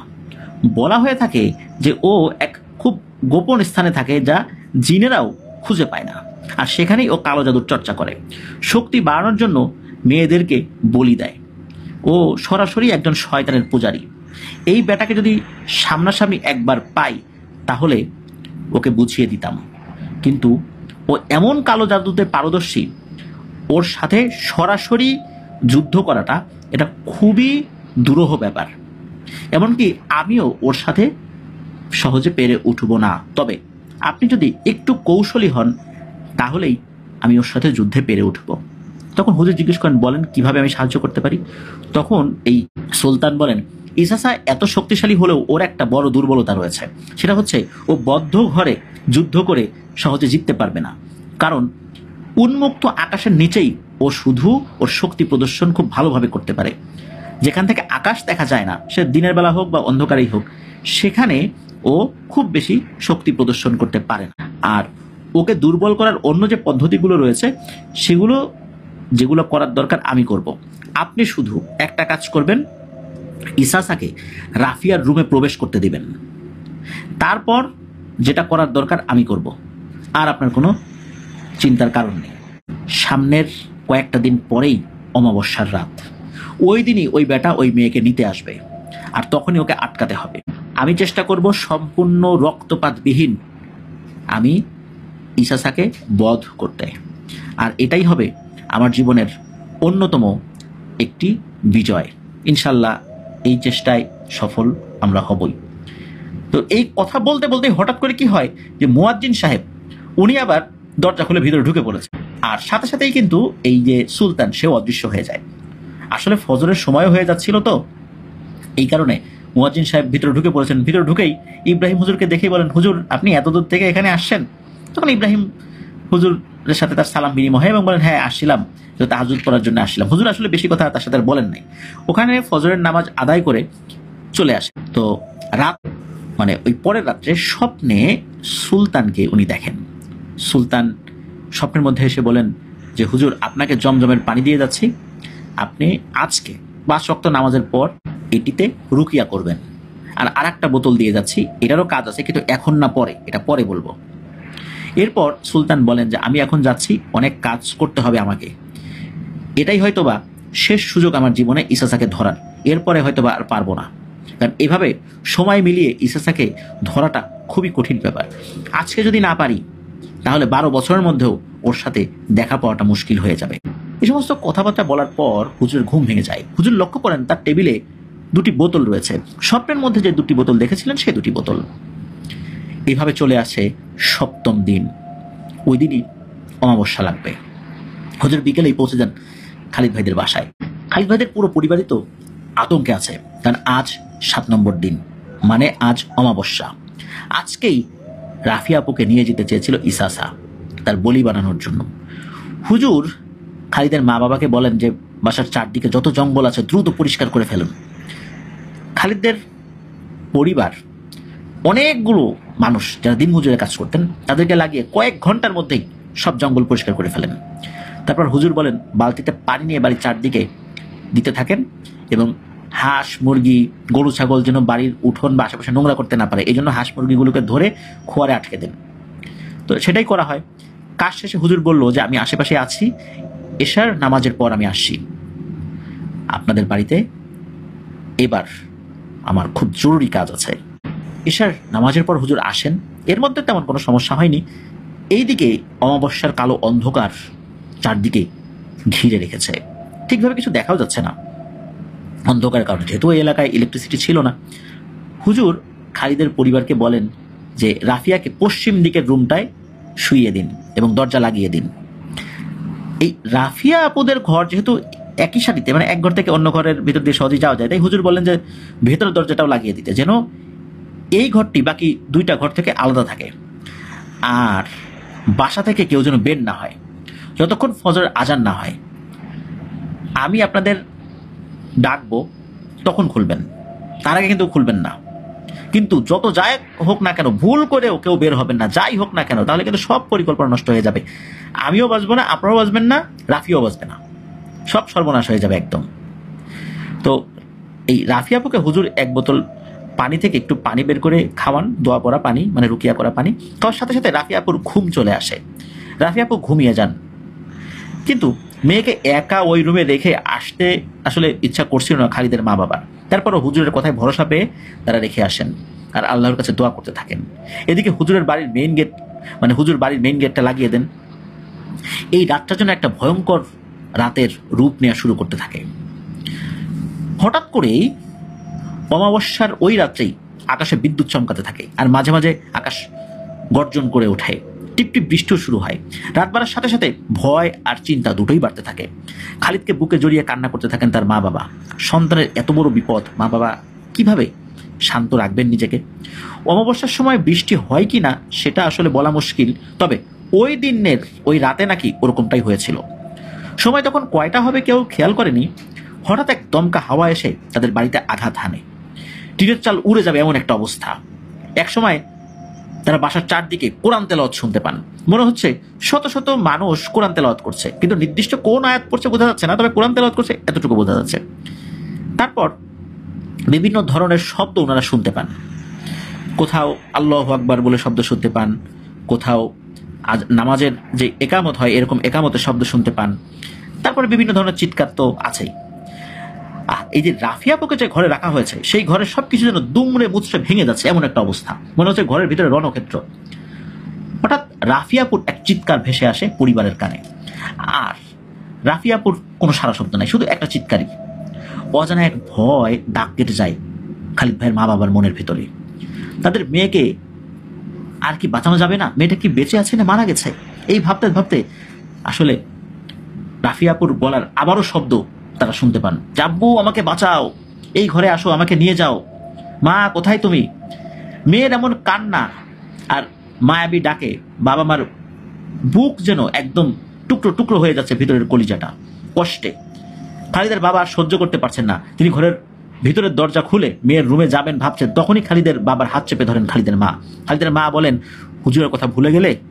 খবরদার, ভুলে যাওয়া চলবে না। কিন্তু খালিদের বাবা নিজেকে আসলে ঠিক রাখতে পারছিলেন না।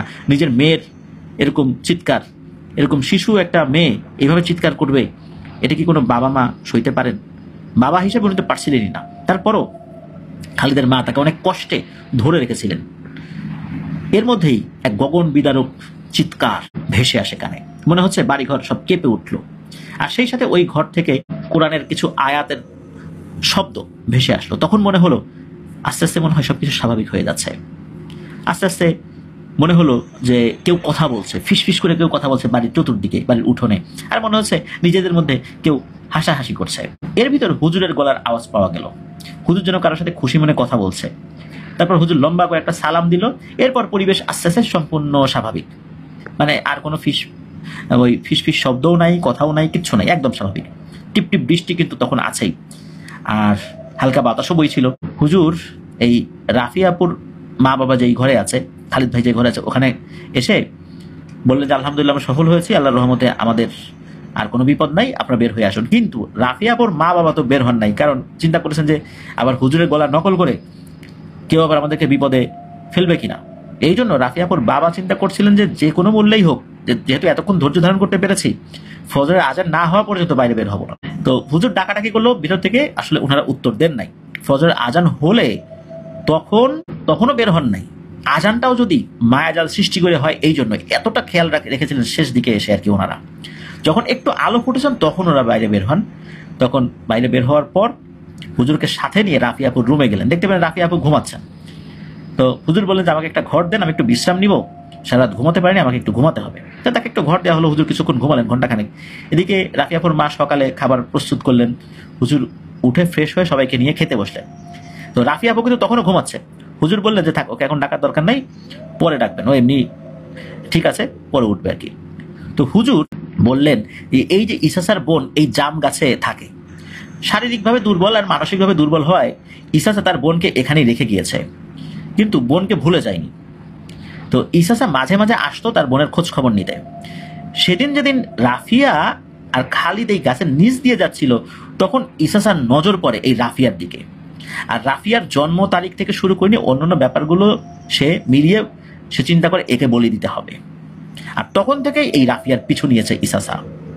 হুজুর এও বলেন যে আপনাদের মেয়েকে 20টি বান মেরেছে, যদি কাল রাতে 21 নম্বরটি মারতো তাহলে এই মেয়েকে বাঁচানো যেত না, নিশ্চিত ইসাসাই মেয়েকে নিয়ে যেত। আর নিয়ে যেতে না পারলেও মেরে ফেলতো এখানে, এটা নিশ্চিত। ইসাসা যখন ঘরে প্রবেশ করে এবং 21 নম্বর বান মারে এই রাফিয়ার উপরে, তখনই মূলত এই বানটা প্রয়োগ করবে এমন মুহূর্তে সুলতান এই ঘরে প্রবেশ করে।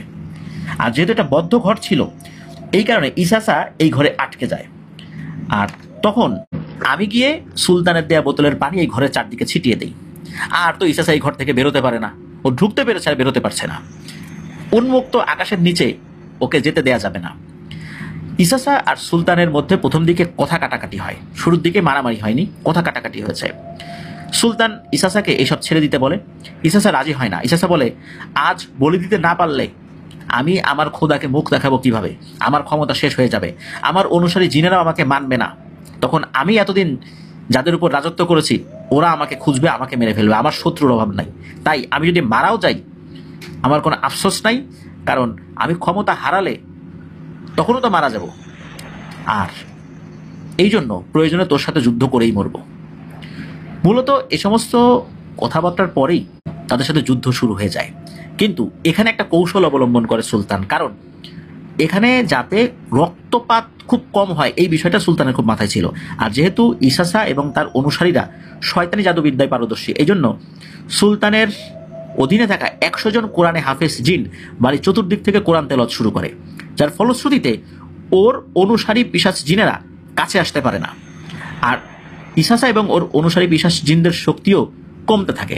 আর ইসাসা যেহেতু উন্মুক্ত স্থানে যুদ্ধ করতে অভ্যস্ত, বদ্ধ স্থানে যুদ্ধ করলে ওর শক্তি কমে যায়, এই জন্য সেও যুদ্ধে পেরে উঠছিল না। অল্প সময়ের মধ্যেই ইসাসা পরাজিত হয় সুলতানের হাতে এবং সুলতান ইসাসাকে হত্যা করে। আর ইসাসা যখন মারা গিয়েছে, ওই পিশাচ জিনরা বুঝতে পেরেছে ওরা ওখান থেকে পালিয়ে গেছে। আর এভাবেই শুধু ইসাসার মৃত্যুর মাধ্যম দিয়েই একরকম রক্তপাতহীন একটা যুদ্ধ এখানে সংঘটিত হয়েছে এবং এখানে খুব কলা কৌশল প্রয়োগ করা হয়েছে, যার ফলশ্রুতিতে শুধু ইসাসাই মারা গেছে